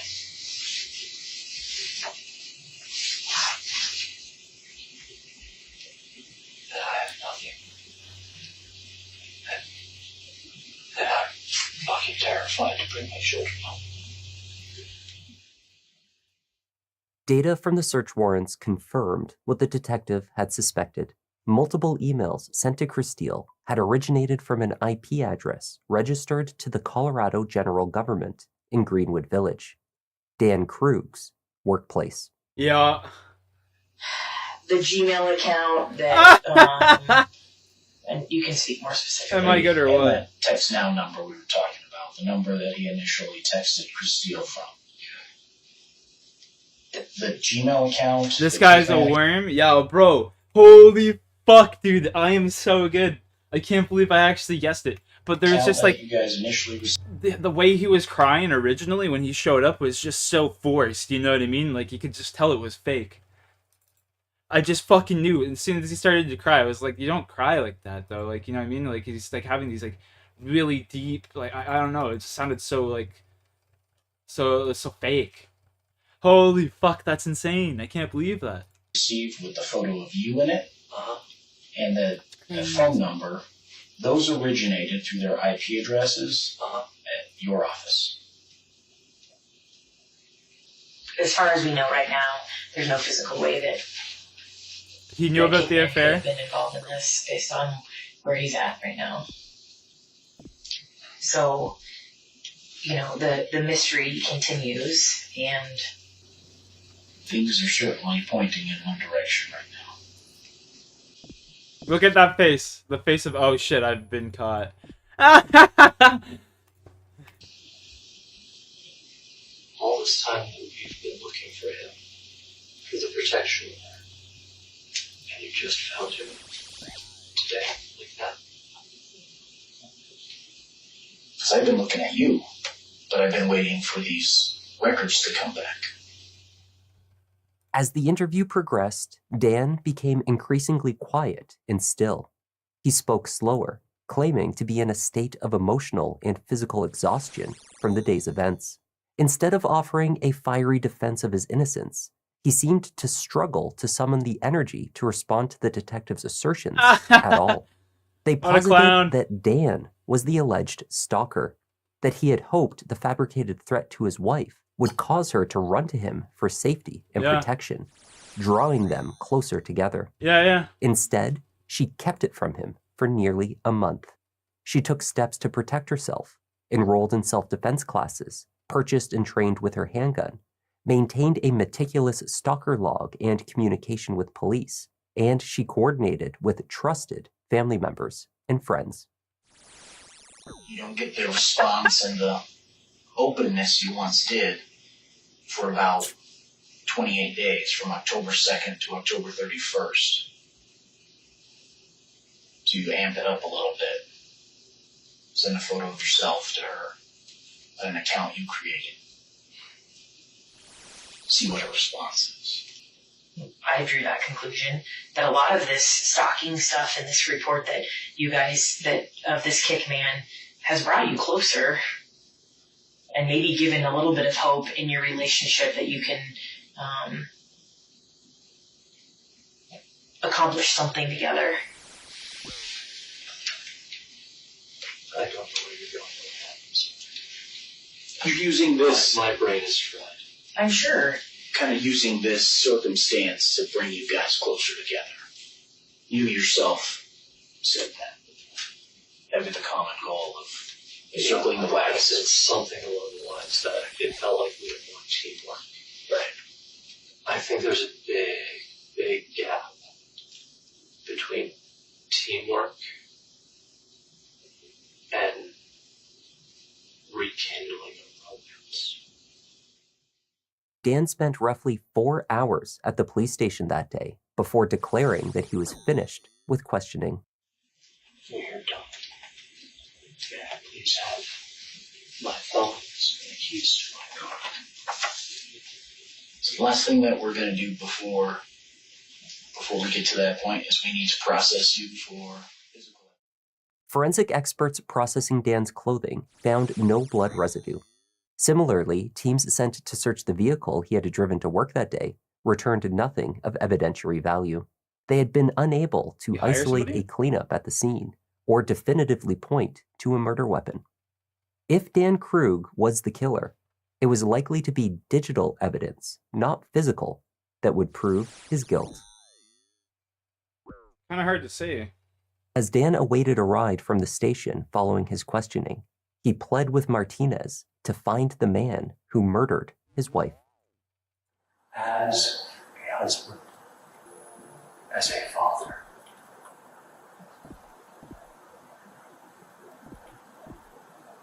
not as police, again, family, utmost respect. I don't care if you capture him, I just want the fucker to pay.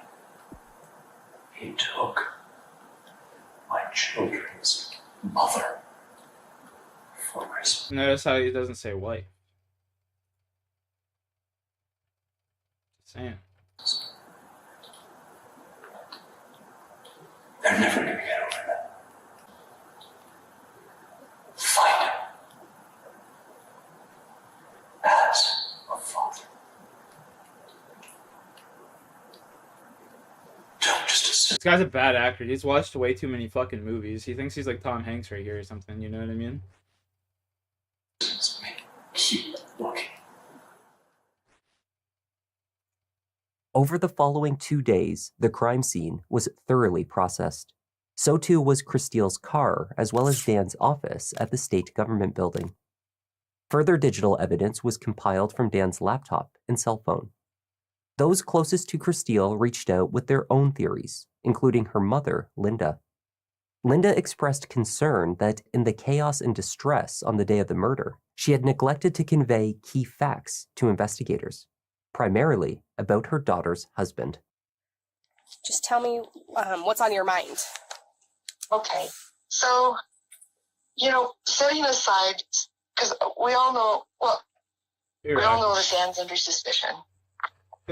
So just setting aside the culprit, my daughter was going to get divorced from Dan. Okay. She couldn't stand him. He was too volatile with the kids. And she told me that she was going to just live in the basement because she couldn't get enough proof that Dan was being volatile to the kids. And so, I don't know if did I say that or did somebody say that? I don't know. You did tell me that. Come here. I'm just nervous that's about my this. dude. And just some of the conversations that we're having with You him. watch way too many movies. wanting to Seriously get rid of though, all our stuff the way and- he's standing there, like giving this like big speech or something, it's like something straight out of a movie. Where like the bad guy is just like, oh yeah, you're gonna have to go catch him. You know, like it's just not adding up. Shit, I've seen shit add up, and that shit wasn't adding up, son.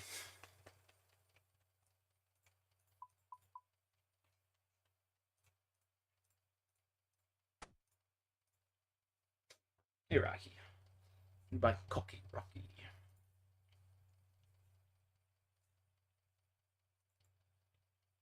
Give me a little bit more insight on that, Linda. What kind of conversations have you had with Dan following Thursday? Well, just the one that was really troubling me was just the fact that he was talking about getting rid of, he wants to sell the house. And I understand. So here's the thing. Everything he says could be justified away, right? And that, I know, was my daughter's frustration. Because Dan can be pretty manipulative. That's just his kind of character. But what really struck me is that he was talking about throwing her things out, and I can get rid of her. He actually said, I can get rid of her bras and underwear and, ripped t-shirts and whatever. And, we can put the dresses and shoes that the kids love down away and zipper them away. And, this may be just Dan's way. He's quirky and weird of dealing with it. But it just did not sit right with me at all. Linda questioned why Dan had chosen to call her directly that morning to check on Christelle. He had never done so previously, always preferring to contact Christelle's brother or his sister-in-law if he needed to reach out to family. She told the detective that she did not wish to falsely accuse Dan, but that she believed he had motive when he was speaking with her. I don't know what you mean by that. Well, he tries to make you feel that he's the victim and that you're wrong. And, there's almost sometimes he'll get really syrupy sweet, but you can see and feel underneath this kind of menacing type attitude. He has like a hidden anger in him. You can just tell, you know what I mean? Like, for sure. But I can't believe I fucking guessed that right off the bat, bro. I'm good. I'm good, man. I'm good. I could tell just by the way he was crying originally. It was all fake. That's crazy, bro. Oh! Just step on my balls doesn't again, dude. feel good, right? You can tell he's seething with anger. And the dog, Pixel would always bark at him. We could always tell when Dan was about to blow, because Pixel would be just barking like crazy at him. Linda's intuition proved correct. Detectives were able to trace the phone numbers used by Christelle's stalker to burner phones purchased with gift cards. These store purchases were then linked to Dan through location tracking on his personal cell phone.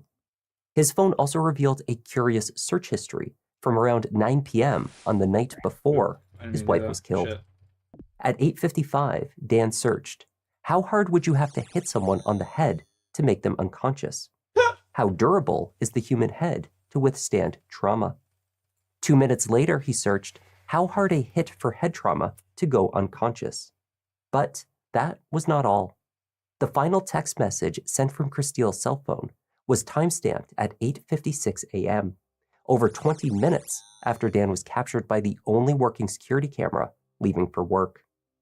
Data analysis showed that Christelle's phone was powered off and inactive at the time that message was sent. This meant that she could not have typed and sent it after her husband left for work.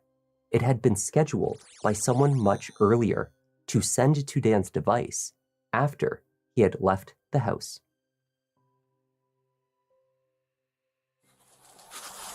Yeah, this guy's like dumb. Doesn't realize you can't get away with murder in modern Broomfield day police technology. collected hundreds of hours of home security footage from neighboring homes covering the early morning hours to afternoon period on the day of the murder. They noted every vehicle that passed near to the house on Promontory Loop. They looked at every individual on the street. Though the killer had disabled the cameras at the Krug house, it would have been nearly impossible to avoid being captured by any of the dozens of other cameras that covered The guy literally incriminated himself when he said, "Only my wife and I have access to the cameras and can shut them off." Like, once he said that, he just fucked himself. Should've surrounding just got a area. lawyer and shut the fuck No up. one was captured approaching the house that morning. The killer must have already been inside.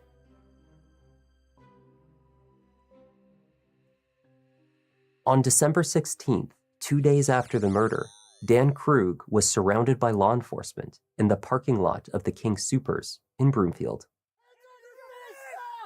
Hands on your face! He just hits him with the door. That's funny. From Dan's pocket, police pulled a handwritten note. It was addressed to his mother. He wrote of being lied to and used. He stated that his conscience was clear. He declared his innocence. Do you want me to tell your kids that you killed their mother, or do you want somebody else to? Okay.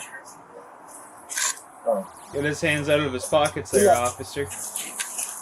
Oh, I thought that was the guy. Never mind, it Dan was a cop. refused to speak with police after his arrest.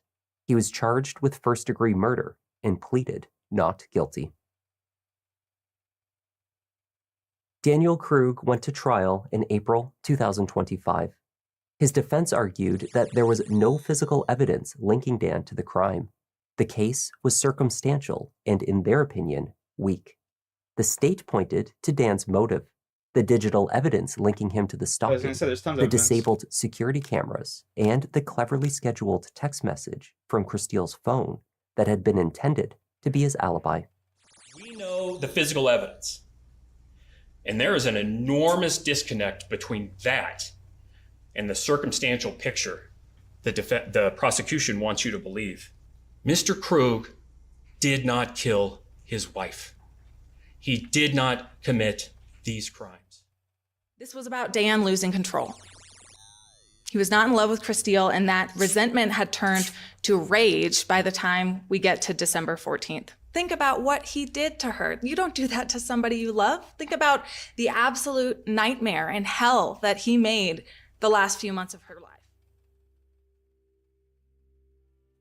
The jury deliberated for roughly one full day before finding Dan guilty of first-degree murder, 2 counts of stalking, and criminal impersonation. He was sentenced to life in prison without the possibility of parole. Cooked him. Just had a sense of beauty and style that was so enjoyable to watch. As a mom, she got her kids involved in so many things. She was always running them all over the place with complete dedication to make sure that they were involved in the things that made them happy. So she juggled a lot of balls and she juggled a lot of balls. Amazingly. All right. There's no amount of justice that can bring her back. But it is a relief to know that the person who thought he was going to get away with it, with this convoluted alibi picture and trying to blame it on somebody else, that didn't happen. Fuck, man. That was a good one. R.I.P. that broad, but fuck, that was a good case.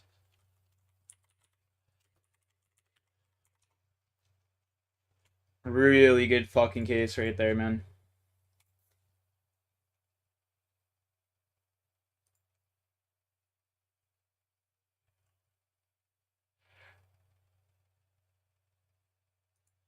Okay, MLB webcast just doesn't work apparently.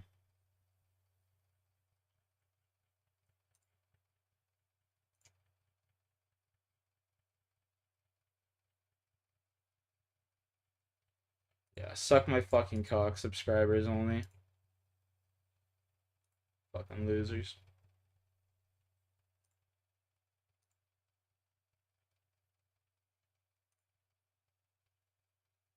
You can get in the air. Let's go Blue Jays. Oh my god. Oh my god. Becky, look at her butt, don't you?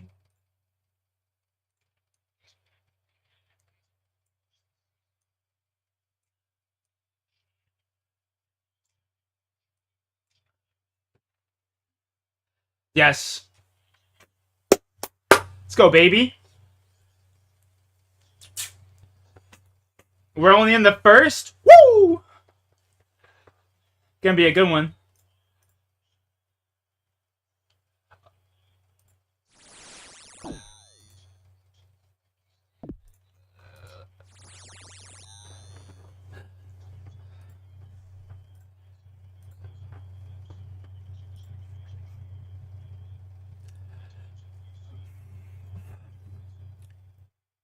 Not many. Come on, right here. He's fighting right now, baby.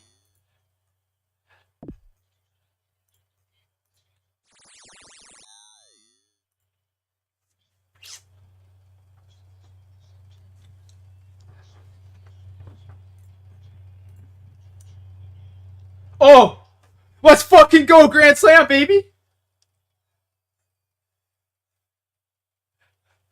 Fuck yes!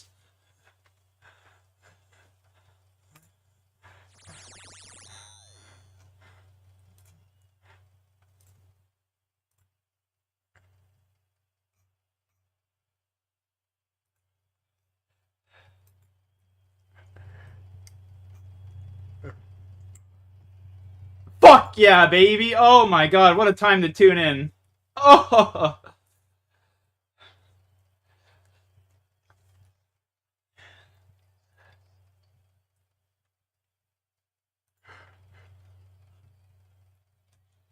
What a fucking hit. Oh, you should have swung at that, bro. That was right down the middle.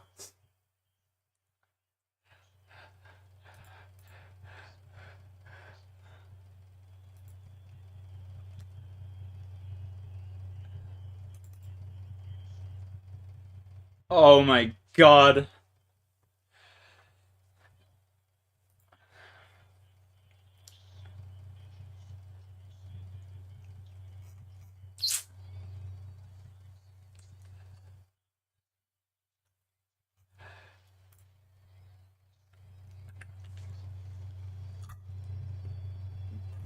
Be right back, boys.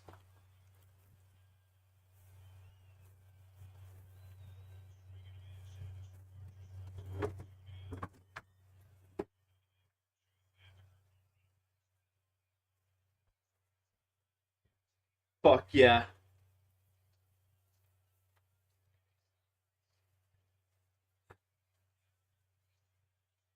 Oh yeah. Let's go Blue Jays, baby.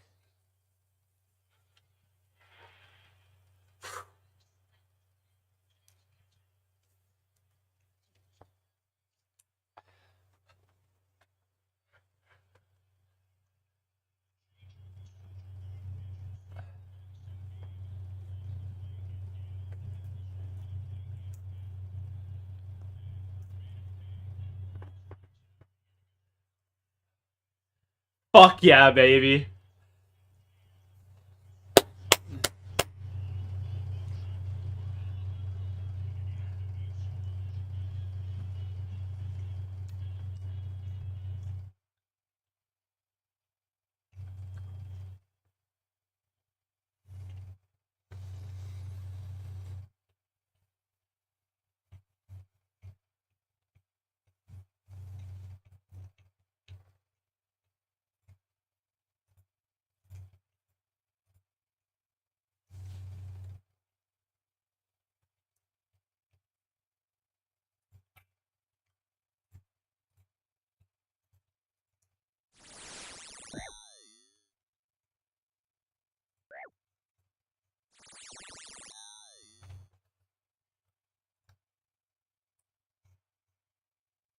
I remember making my first like few mil doing this in like free to play.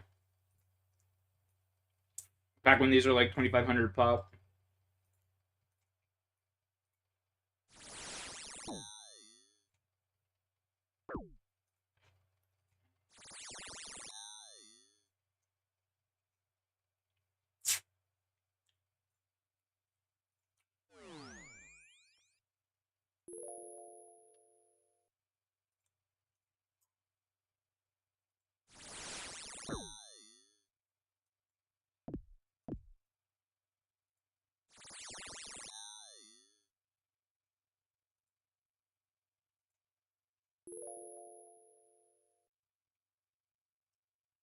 Fuck yeah, man. What a game.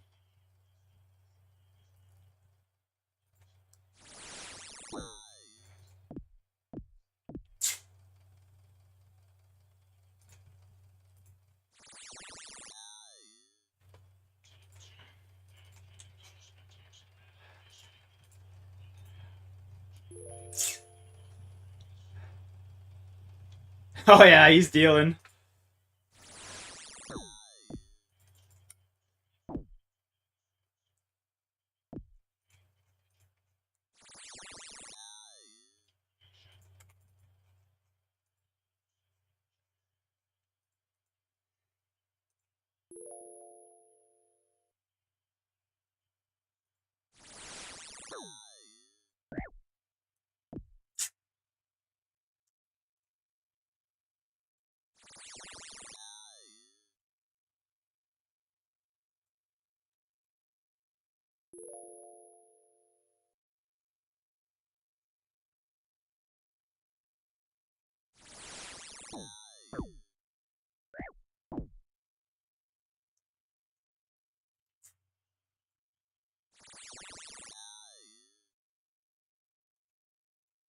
This guy's name is Fiducia.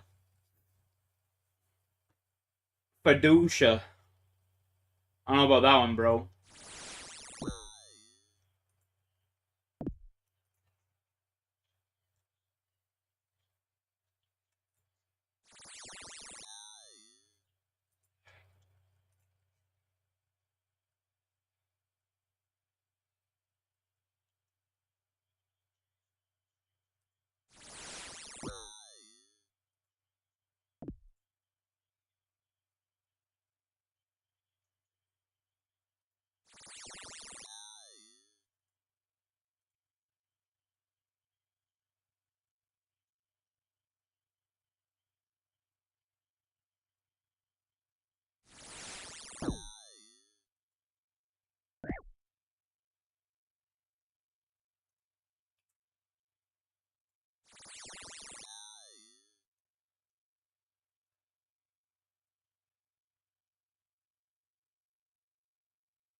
Fuck yeah, man. Oh, dude, we're winning this game. There's no ifs, ands, or buts about it. Homie's dealing.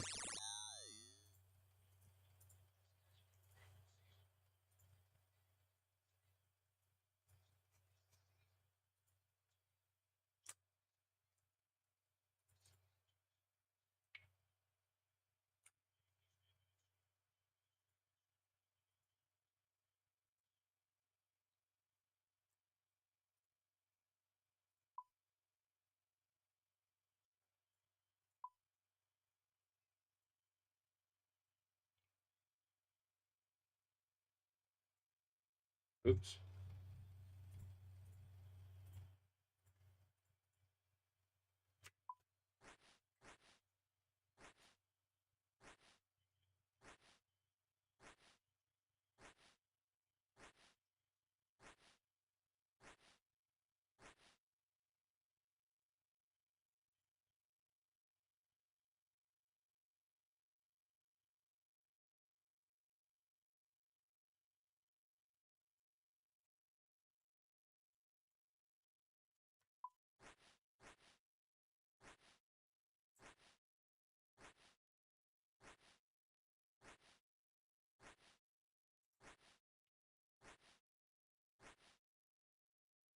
Oh, yeah. We're fucking killing it, baby.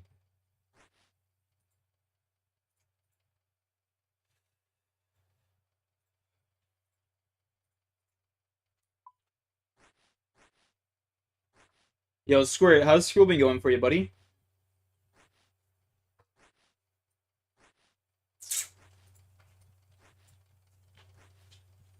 Hey there, Rocky. Hey, buddy. How's it going, cutie patootie?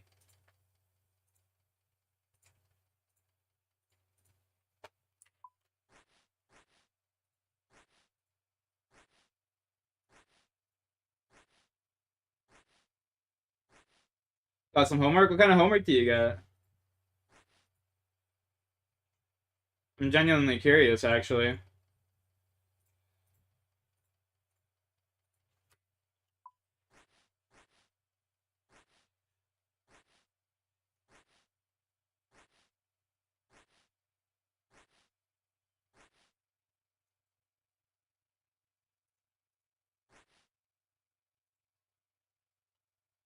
Literally English and math? The fuck? What kind of English? Like, what English homework? Like, do they have you writing essays or something? Yeah, cybersecurity. I remember that, but it's just like that's weird. They'd have you doing English homework for cybersecurity. Yeah, essays. Yeah, fuck that shit, dude. Just use ChatGPT, man. Don't actually listen to me. Hi.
Life's good, man. That's what I like to hear, bro. That's what I like to hear. Life's alright for me, man. I'm not really, I don't know. It's complicated right now, bro. Shit's fucked up. I was talking about this with my buddy. I was talking about this with my buddy the other night, actually. He's just like, fuck, dude. It just sucks getting older. Dealing with other people's bullshit and, like, family members passing away and, like, fucking repercussions of that. And it's just like, fuck, man.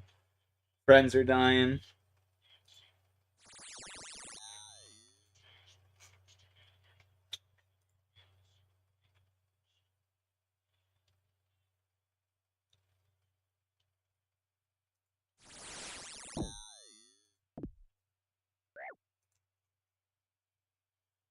Eek.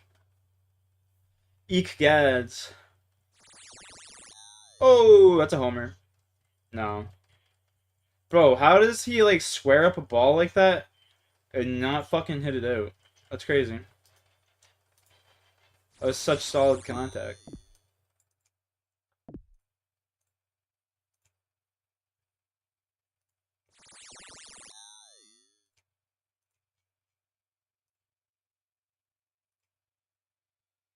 Yeah, life be life, and life be life.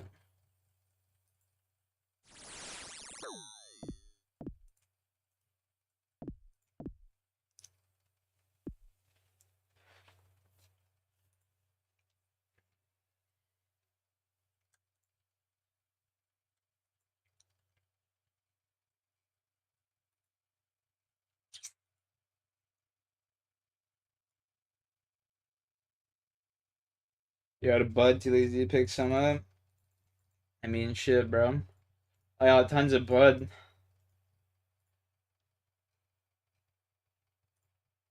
I'll smoke for you. How's that sound? I'll roll up a joint here right now. On Hitler's copy of Mein Kampf.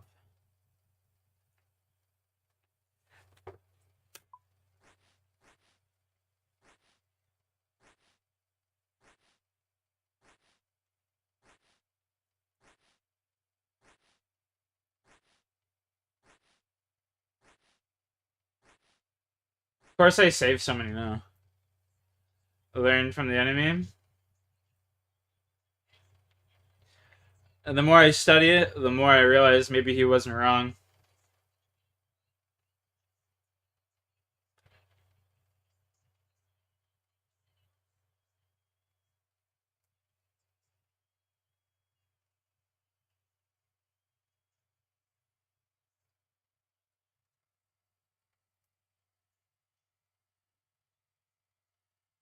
Hey.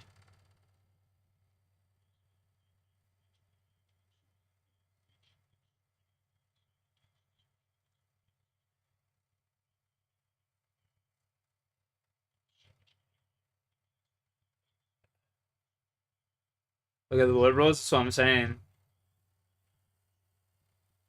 That's what I'm saying, dude.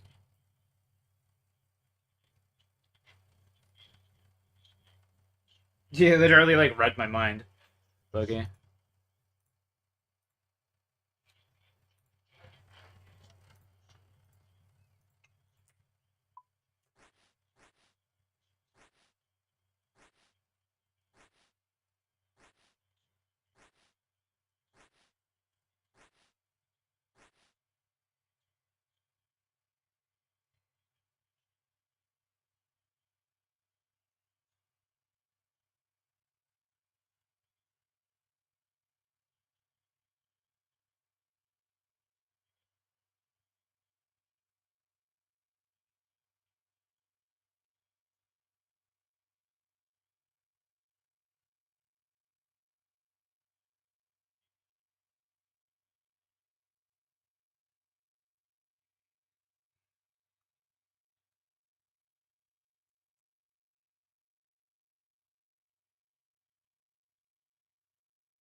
Hey, Rocky, just relax. I'm going. I'm gonna roll up a joint and then we'll take you out. You can go to the potty.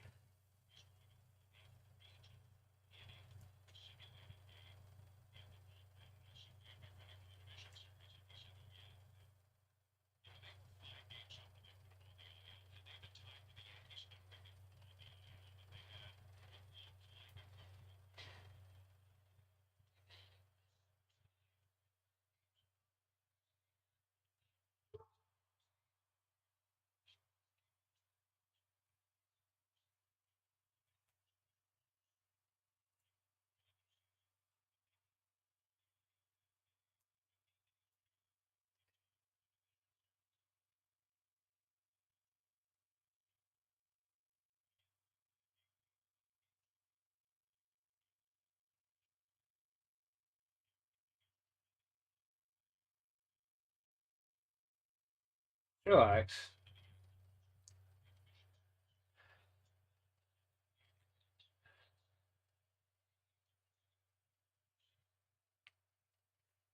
Can this shit stop fucking skipping, please? Like, god damn.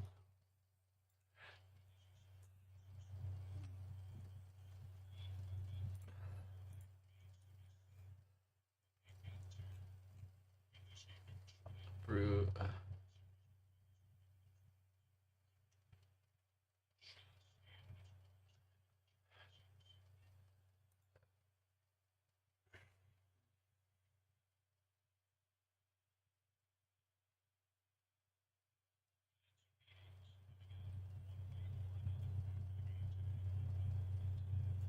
Hey.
Okay, I'll be back. I'm gonna smoke this joint, and yeah.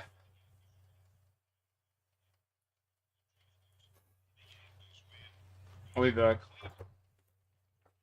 Let's go outside. Go on. Go on. Go on, Rugrat.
Back home, boys.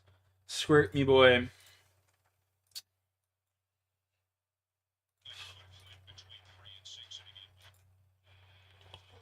What?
Oh my god. Oh, just chilling, man. Went and smoked part of a joint with my dad.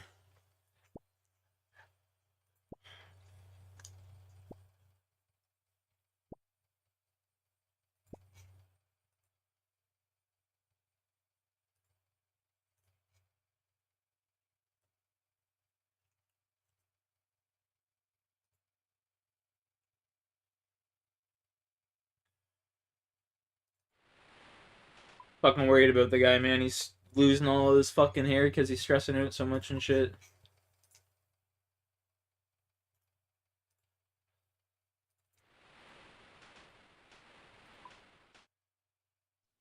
That's not good,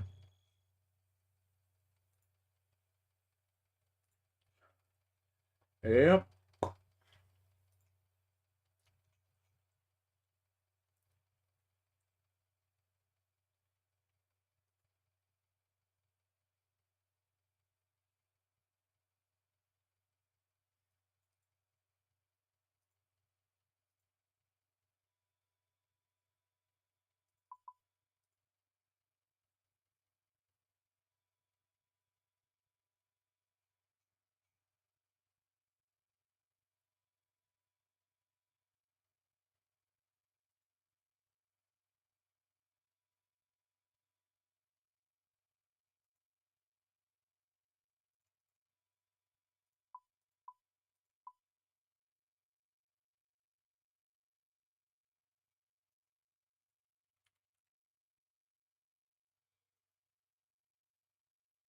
What level do I have to be to plant Torstals?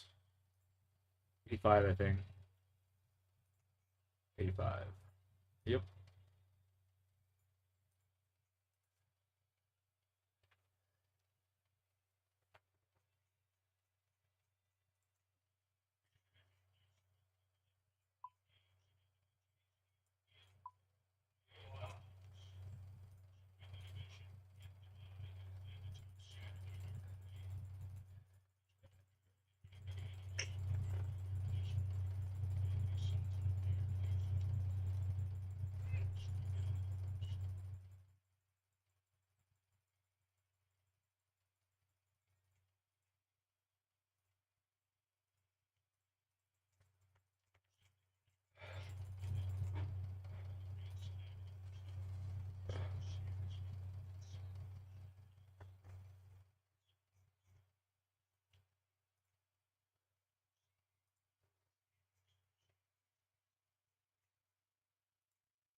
We're only in the 3rd inning of this baseball game, boys. This is going to be an insane one.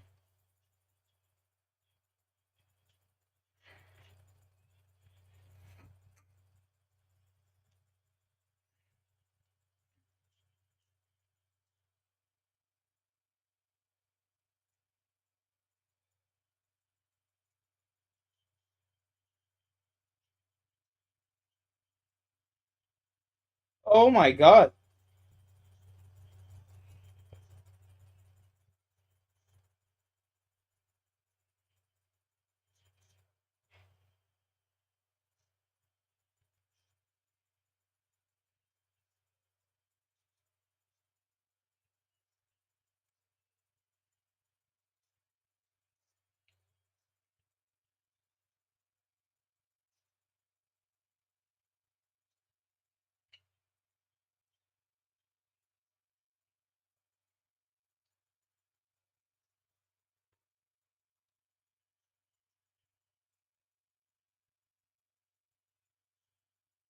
Come on, buddy. Come on, Barger.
What if I can just do this?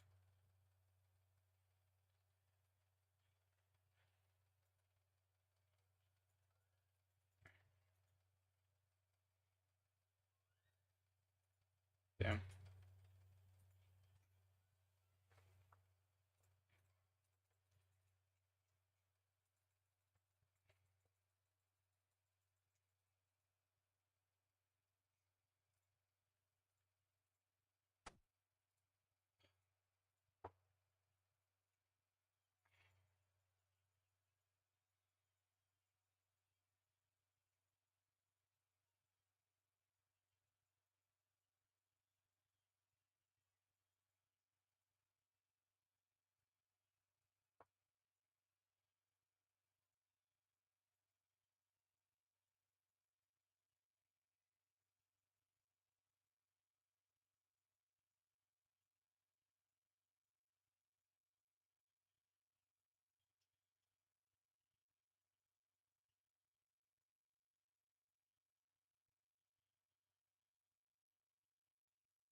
No fucking way.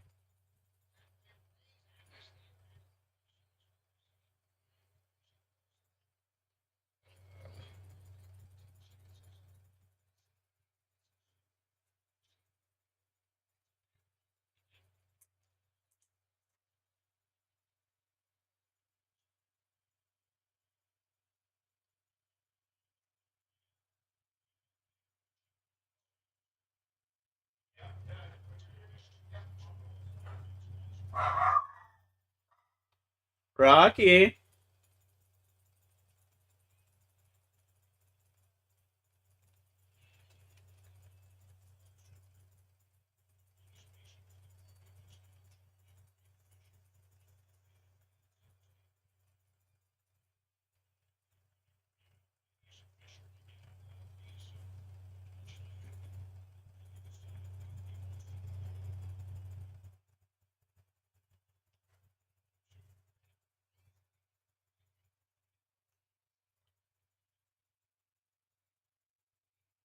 Come on, Jays.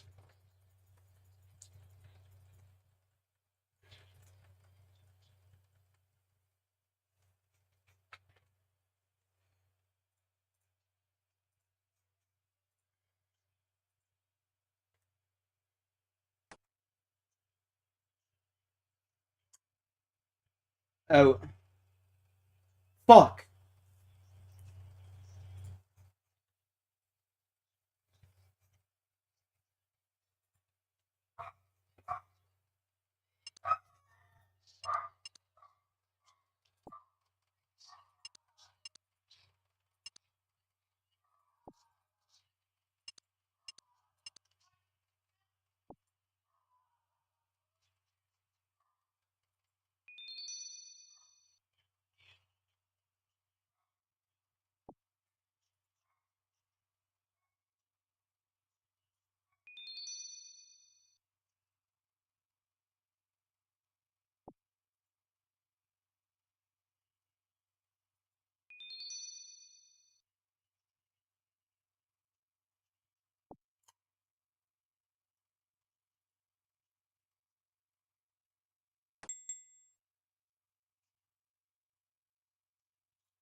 That's a strike. Come on. Yeah.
Woof.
Go.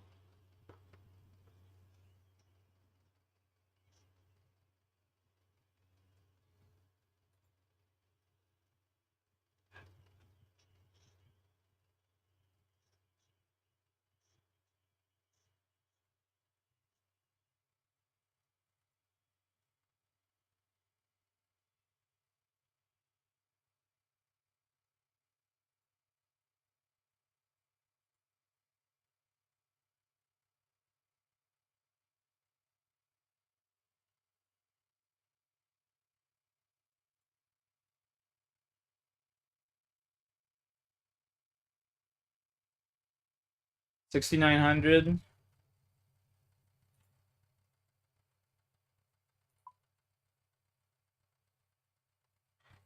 I just need Lyle paste resin, Lyle resin then.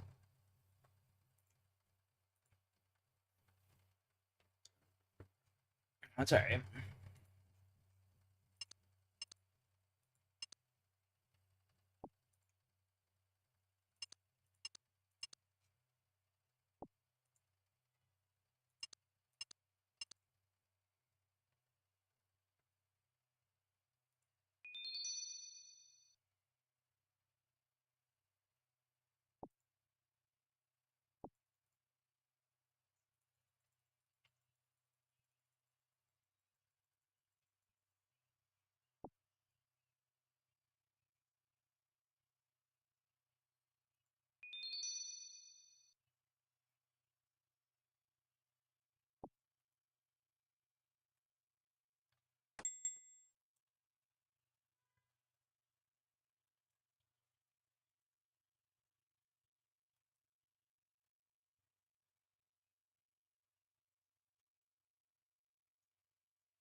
That guy's got a funky delivery.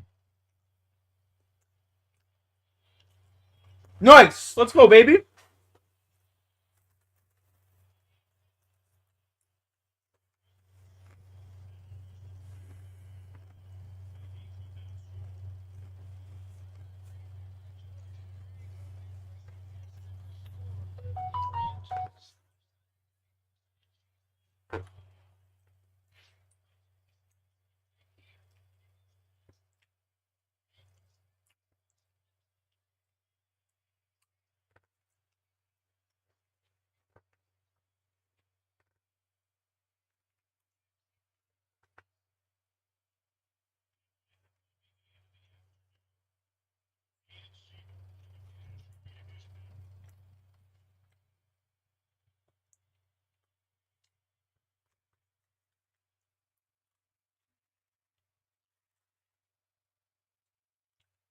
E.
Whoa, whoa, whoa.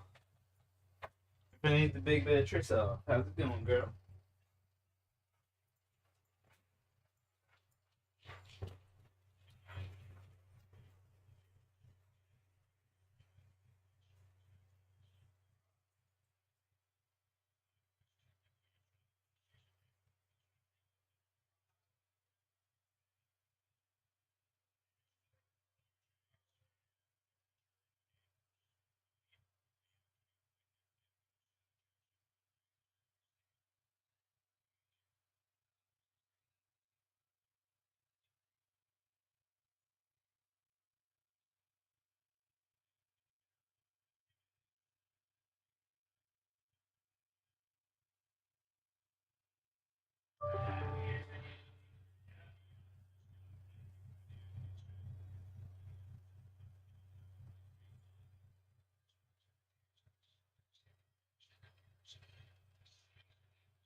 What a stupid fucking cunt, man.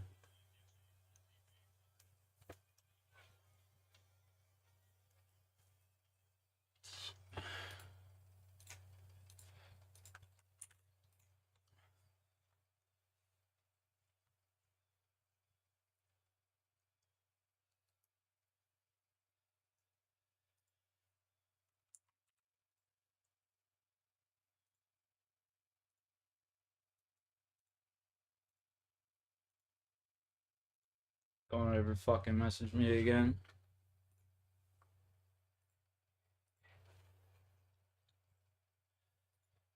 Like, what a stupid fucking cunt, man.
Dumb fucking cunt, man.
What a stupid fucking cunt, man.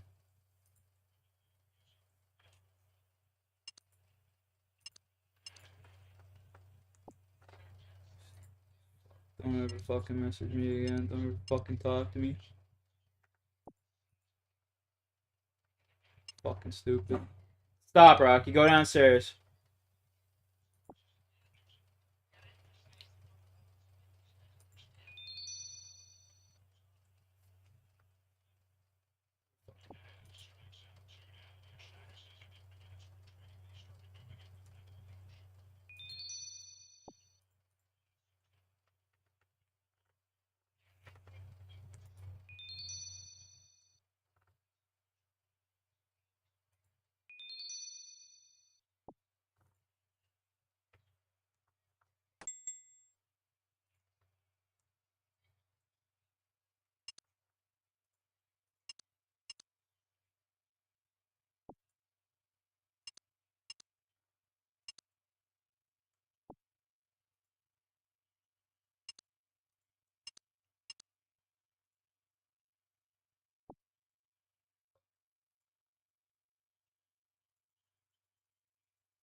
Magically delicious, yeah.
Oh yeah.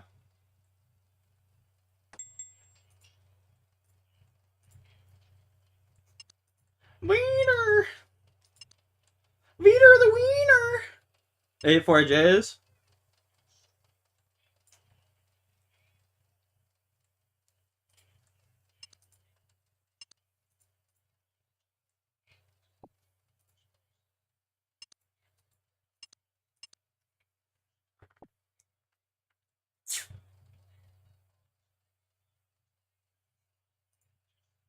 Must win game.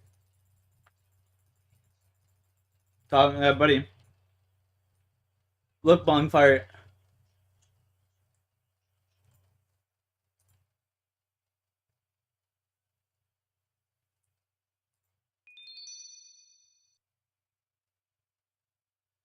Trust me, bro. I've been watching.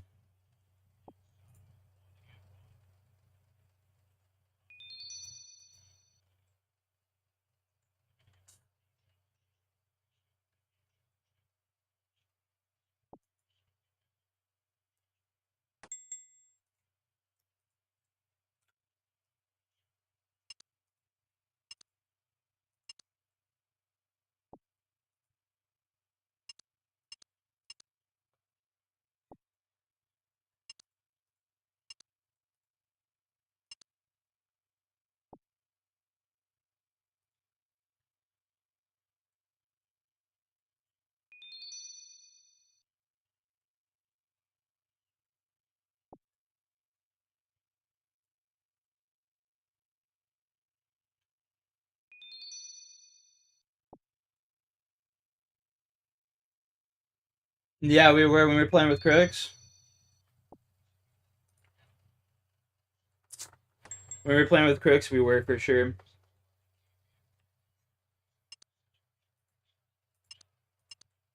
Like that one time, I'm just like hiding with Revenant, and these fucking goobers just run up and pre-fire my ass.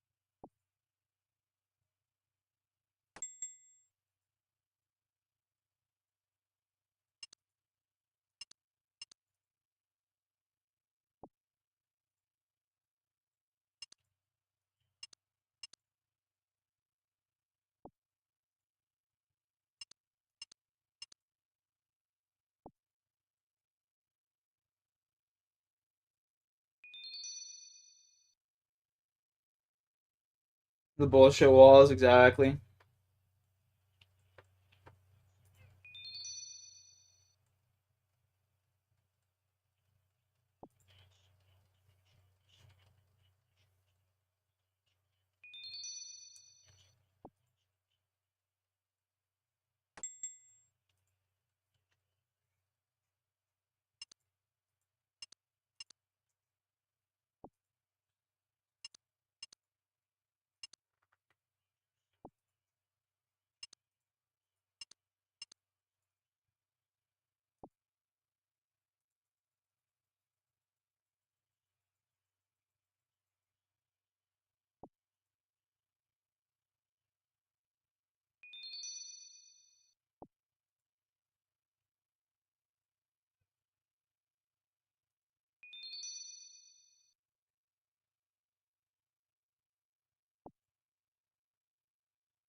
I'm not watching the game if it's behind my face because my webcam can move around and it's not actually on my screen.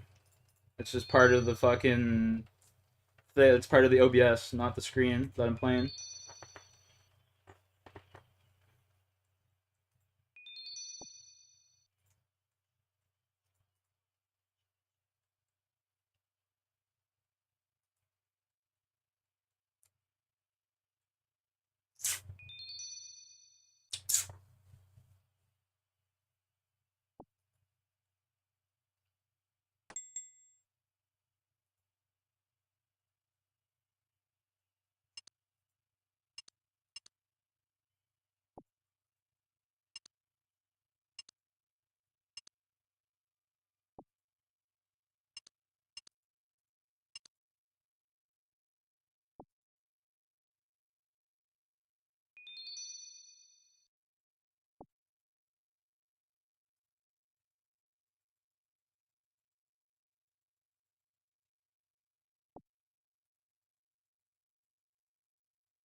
Fucking dumb fucking cunt, man.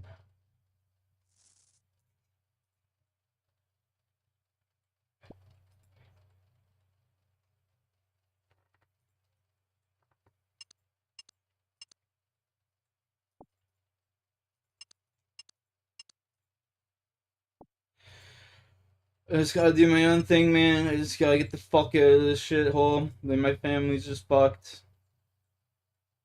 Fucking retards, man. Fucking retards. Just fucking unreal.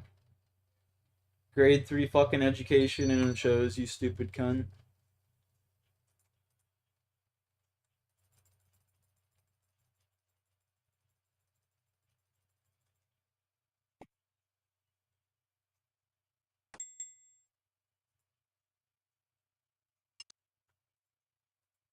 Like, fuck, man.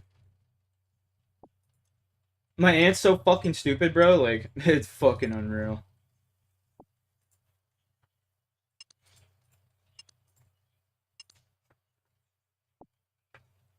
Listen to this, Jay. My grandma dies. She leaves my dad the house because she knows my dad's siblings are fucking retarded and they're super greedy and they would just keep it for themselves or whatever.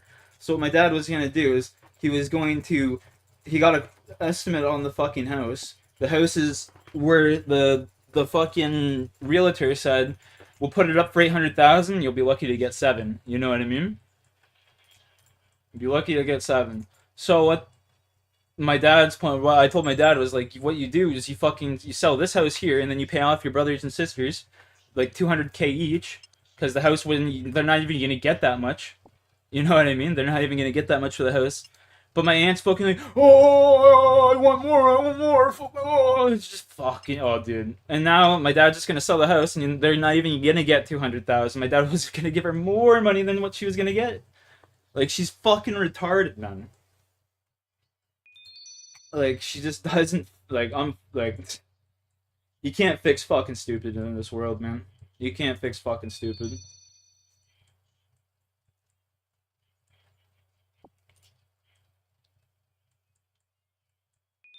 Fucking retard, man.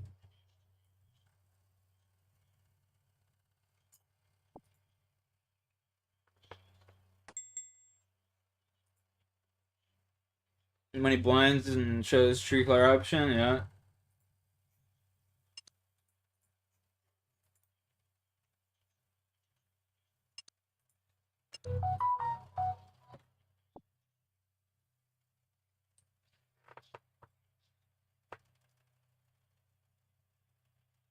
Yeah.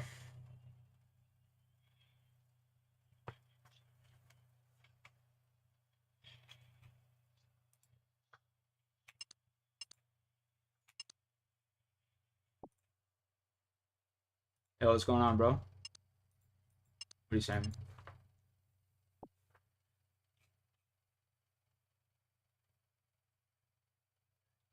Yeah, fuck, I had to go. My daughter was in town and she wanted to see me. Yo, on my way back, bro, I fucking seen a wicked accident, eh? There's like a fucking, I don't know what road it is, but there's like a two-way stop, and then there's like a highway that kind of goes through that fucking stop. This old man in front of me, he didn't stop, and he just kept going through. He got T-boned, and the car that hit him drove off into a fucking tree. And the old man sits there and gets into his car, and he's like, what's up? Yeah, the old man gets out of his car, and he's like, there's a fucking four-way stop, what the fuck's wrong with you? And everyone stops, and they're like, you fucking retard, there's no stop sign for us. Yeah. Nobody died, but the fucking guy got out of the car and had a fucking nice bloody nose and shit. Oh yeah. Oh yeah. It was a nasty car accident, bro. It was a nasty one.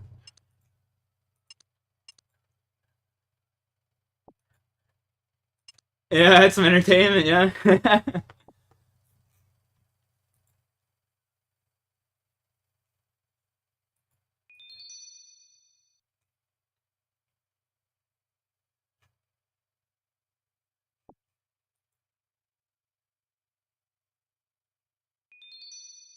Oh, I'll just grab it tomorrow or whatever. It's not a big deal. Yo, I appreciate that. Thank you. Yeah, it's a heavy duty son of a bitch, eh?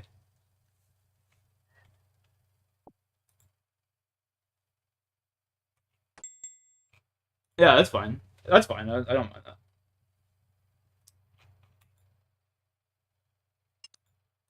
Yeah, I don't care, bro. It's there to be smoked. I don't fuck.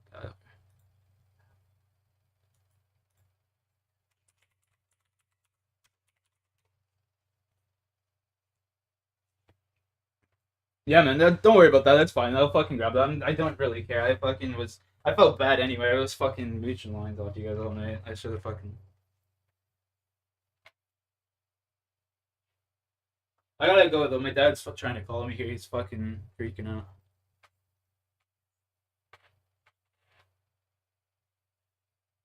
Yep. You're the man. All right, buddy. Peace.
Dumbest fuck I've ever met in my life, dude. Can I remodel the house? Not this one.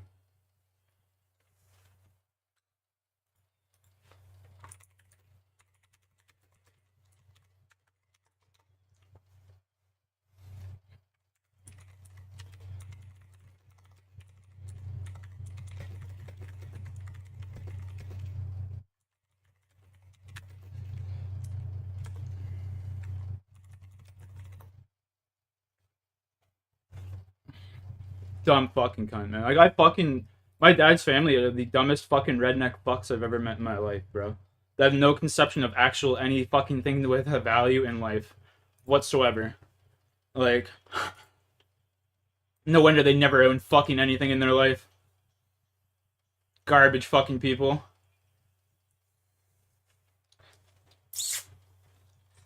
Garbage fucking people, man.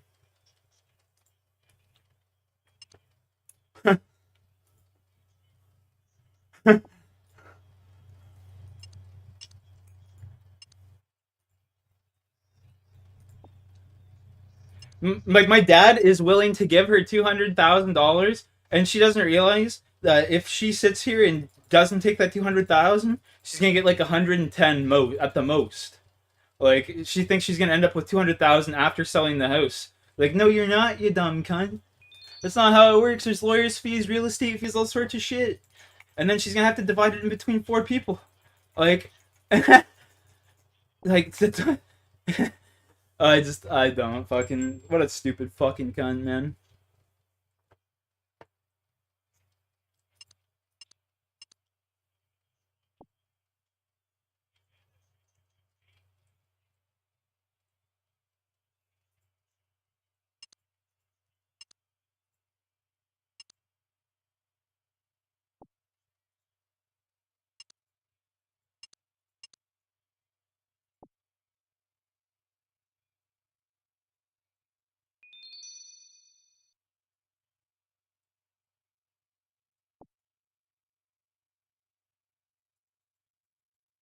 Like, I've never met fucking more stupid people than these cocksuckers, man.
What a stupid fucking cunt, man.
They always are, though. The Blue Jays are always one of the best swim teams.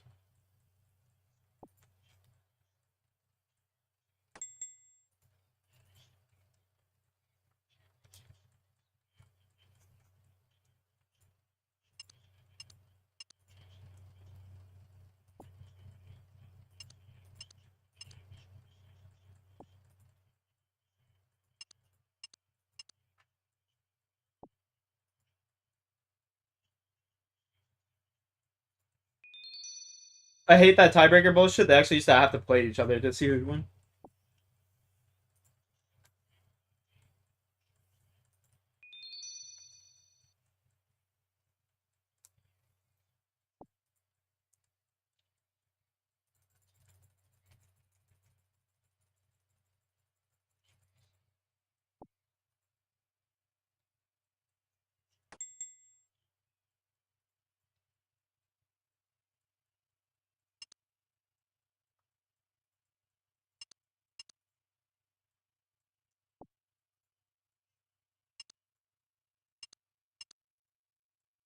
Hey, Rocky.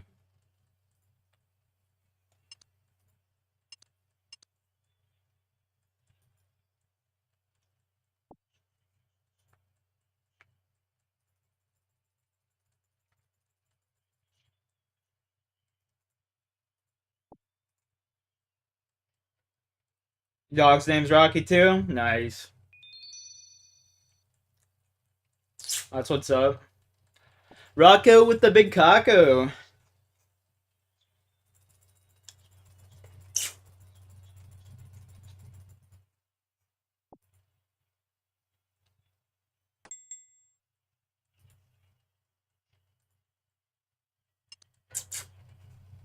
$17 months? Damn, Rocky's like 5 years old.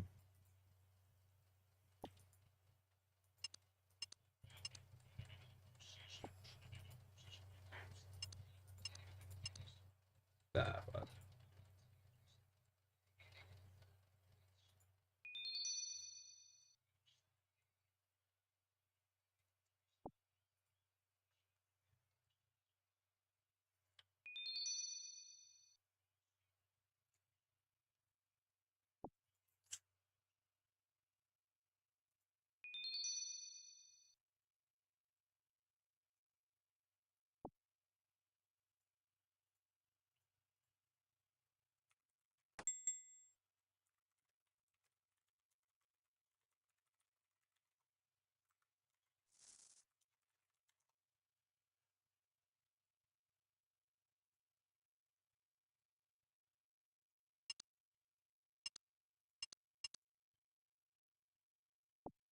Dog 7? Nice.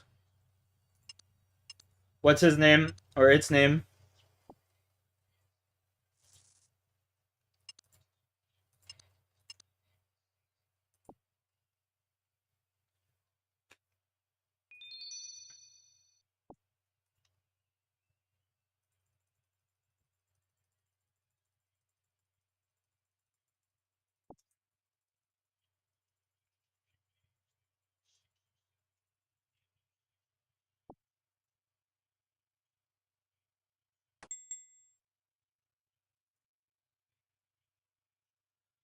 Maxi boy.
Yeah, Rocky won't be done filling out. Oh, Rocky's filling. My boy Rocky's done filling out. He's building that belly.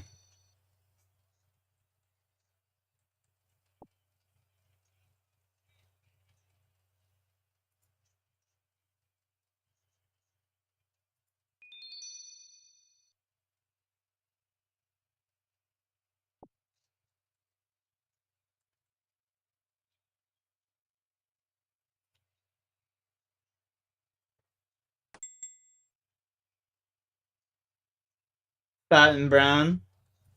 Sounds like most of the people in Canada. Fat and brown.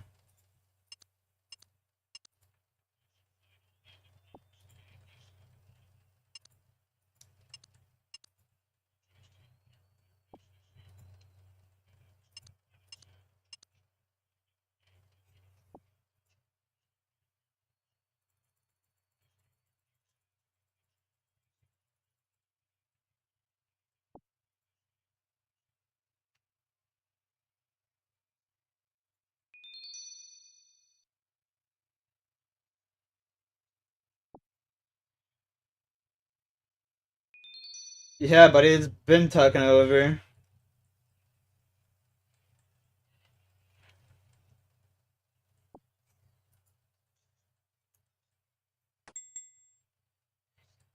Buy outsiders, yeah.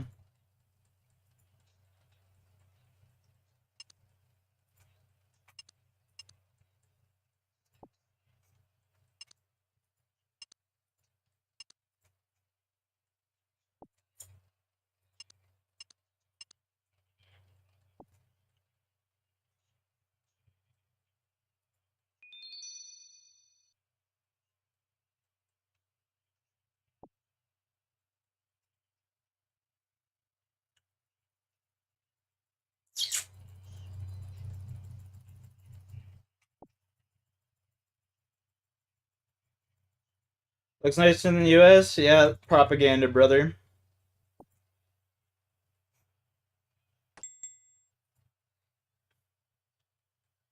Propaganda. We just got fucking Indian Central up here.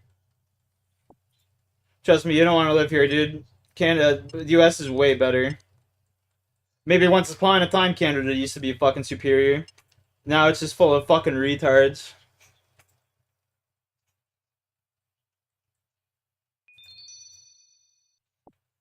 Fucking Indian Central ruined our fucking country. Mass immigration. What we need is mass fucking deportation. Get these fucking shitskins out of here.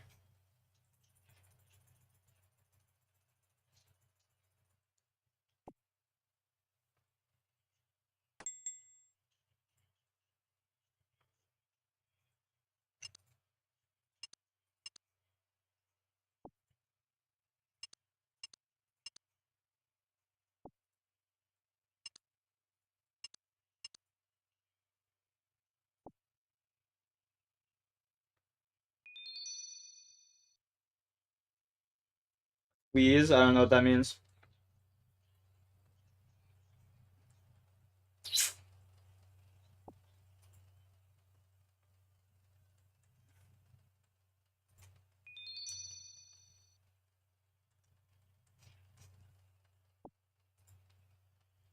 Trees, yeah. We do.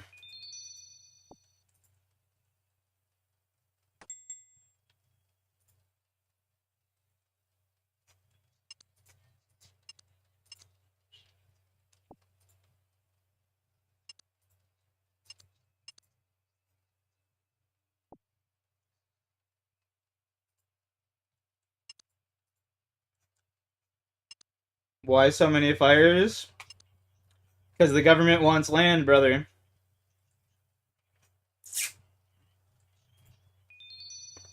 Man-made, for sure.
Yeah, you and me both, man.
It's so not it. Yeah, I'm fucking out of here as soon as I fucking can pass a drug test.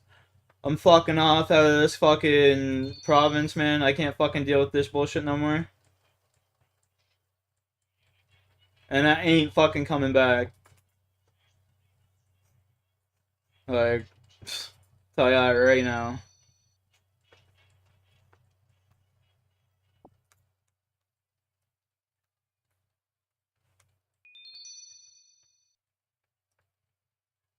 Yeah, man.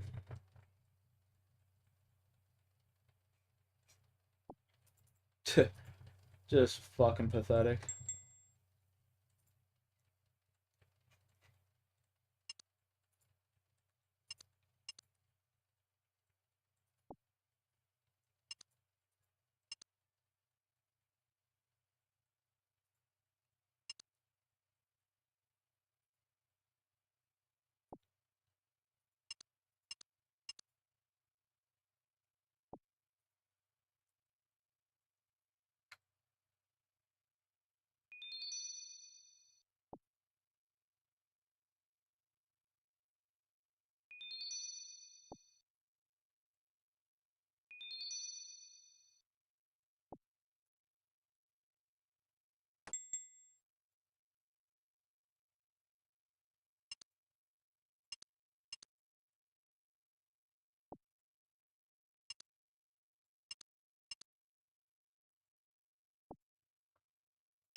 Yeah, it's stupid.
Most of them are just fucking pieces of shit anyway.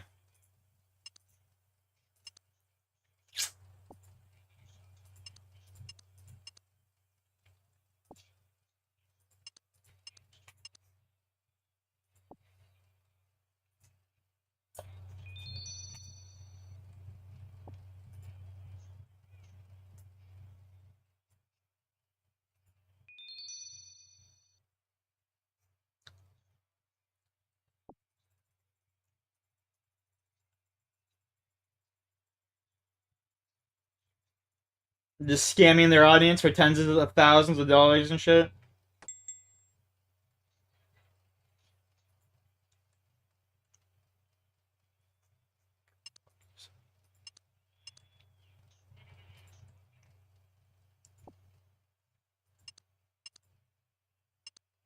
Yeah, whoever the fuck that is, sure.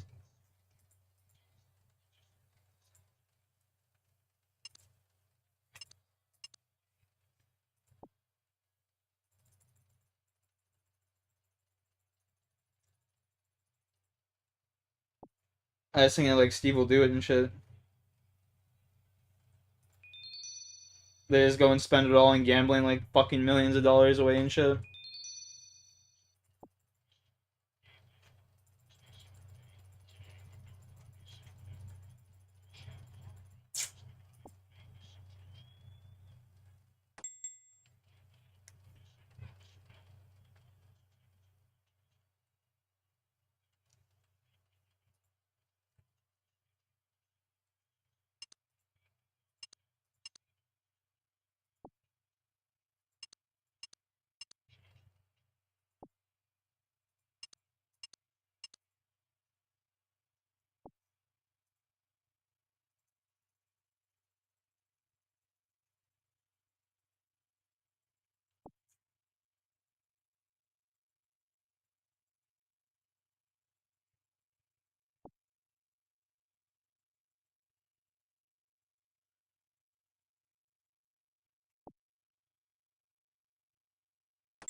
$1,000 is what I need. Damn.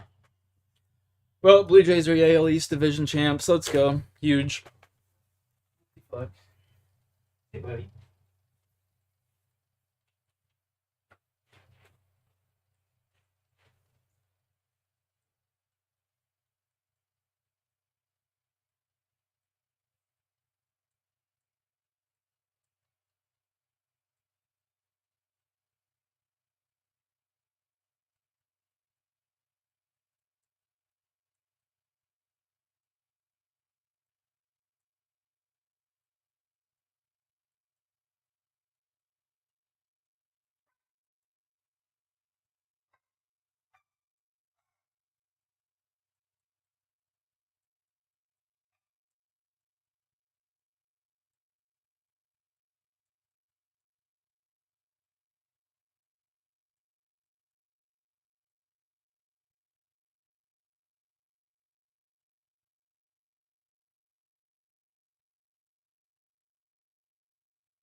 Long part, Jesus. 13-4 win, that's a good win. Yeah, we crushed them. We fucking kicked their ass. But I feel as though they weren't really trying. They were like putting out like, one, they didn't start 3 of their starters, normal players. 2, they were playing people from like AA and AAA to see like their potential essentially for next year. They weren't really like, you know, giving it their all.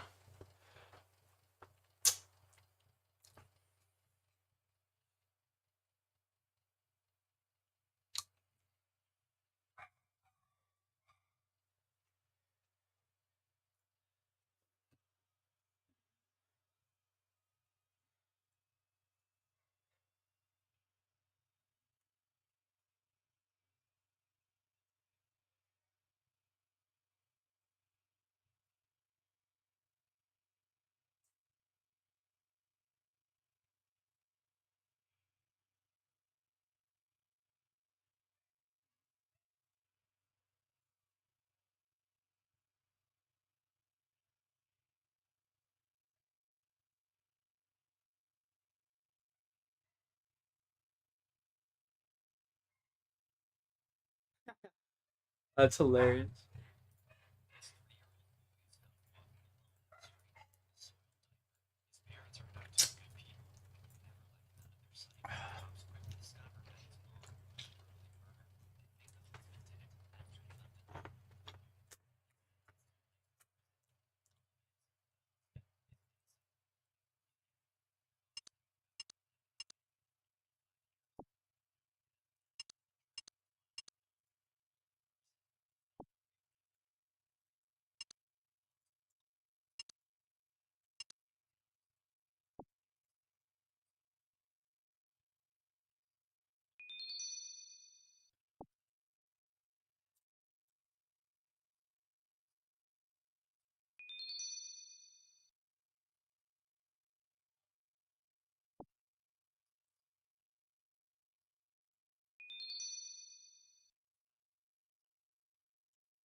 Nah, man, I gotta head out.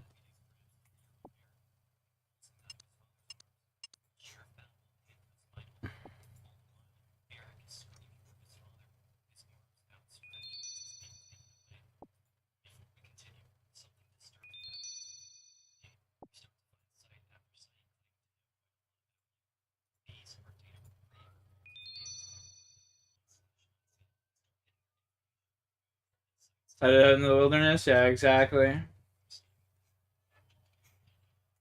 I gotta drive Crooks home.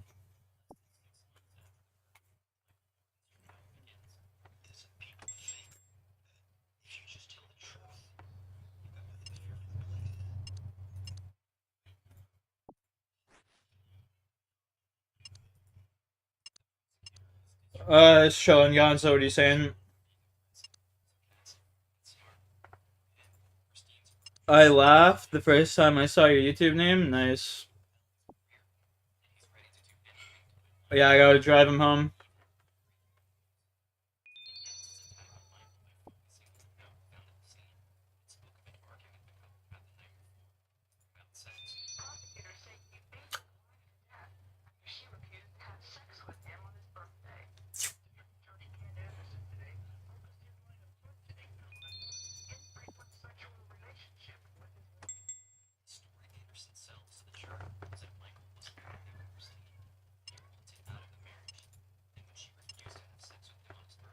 Like an hour away.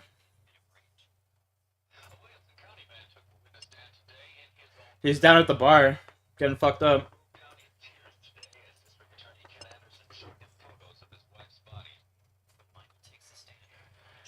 Yeah, the way I look at it, bro, is like I just try not get into arguments with him. You know, like they're only here for so long. Don't want to like that to be the last memory you have of him, right? But it's good that you apologize and shit. Takes a lot to that.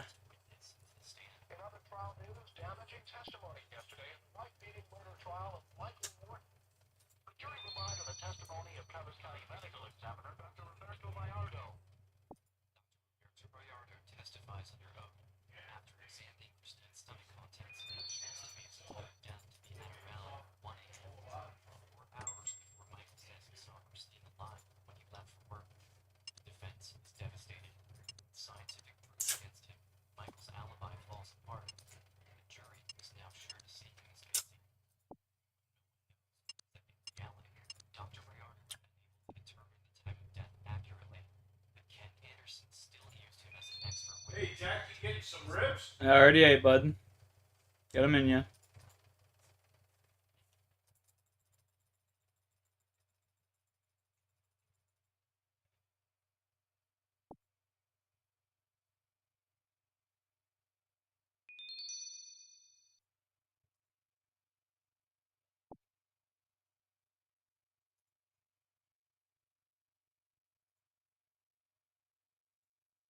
The fuck is going on here?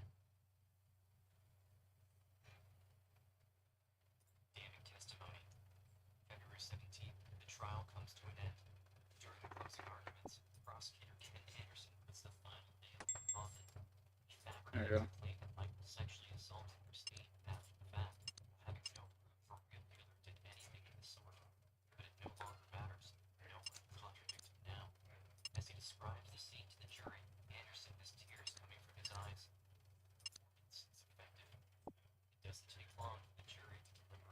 Late this afternoon, a jury found Morton guilty of murdering his wife last summer and then sentenced him to life in prison. Sentencing, Anderson tells the media a life sentence is too good for Michael Morton. He should have been given the death penalty. It got sickening after a while to watch him cry at the wrong times, and he seemed only to cry for himself. Just totally without any remorse whatsoever for killing his wife. They announced the time, the aggravated life. I was stunned. It literally knocked the wind out of me. My knees buckled, my butt hit the chair. Had that chair not been there, I'd hit the floor. As he's escorted out of the courtroom in handcuffs, Michael continues to claim his innocence, but no one believes him. I'm sorry, what? Ken Anderson has just put an innocent man in jail for life. All the while, the real killer is still out there. Yeah, it's Michael. He languishes in his cell. Year after year. He files for appeals, but is rejected every time. His solace comes from the visits of his son, Eric. He's allowed to see once every 6 months. There was a court order, visitation. It would have to be brought to me by my sister-in-law. Visitation is like oxygen. I would love seeing him. But I could also see that he was becoming more distant. He was becoming something of a stranger. Yeah. The first time I heard him call. Okay.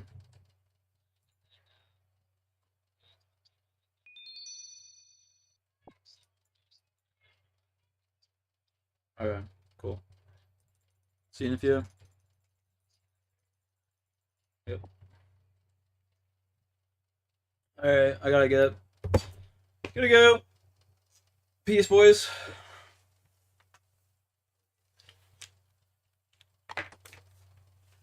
Stay out of trouble.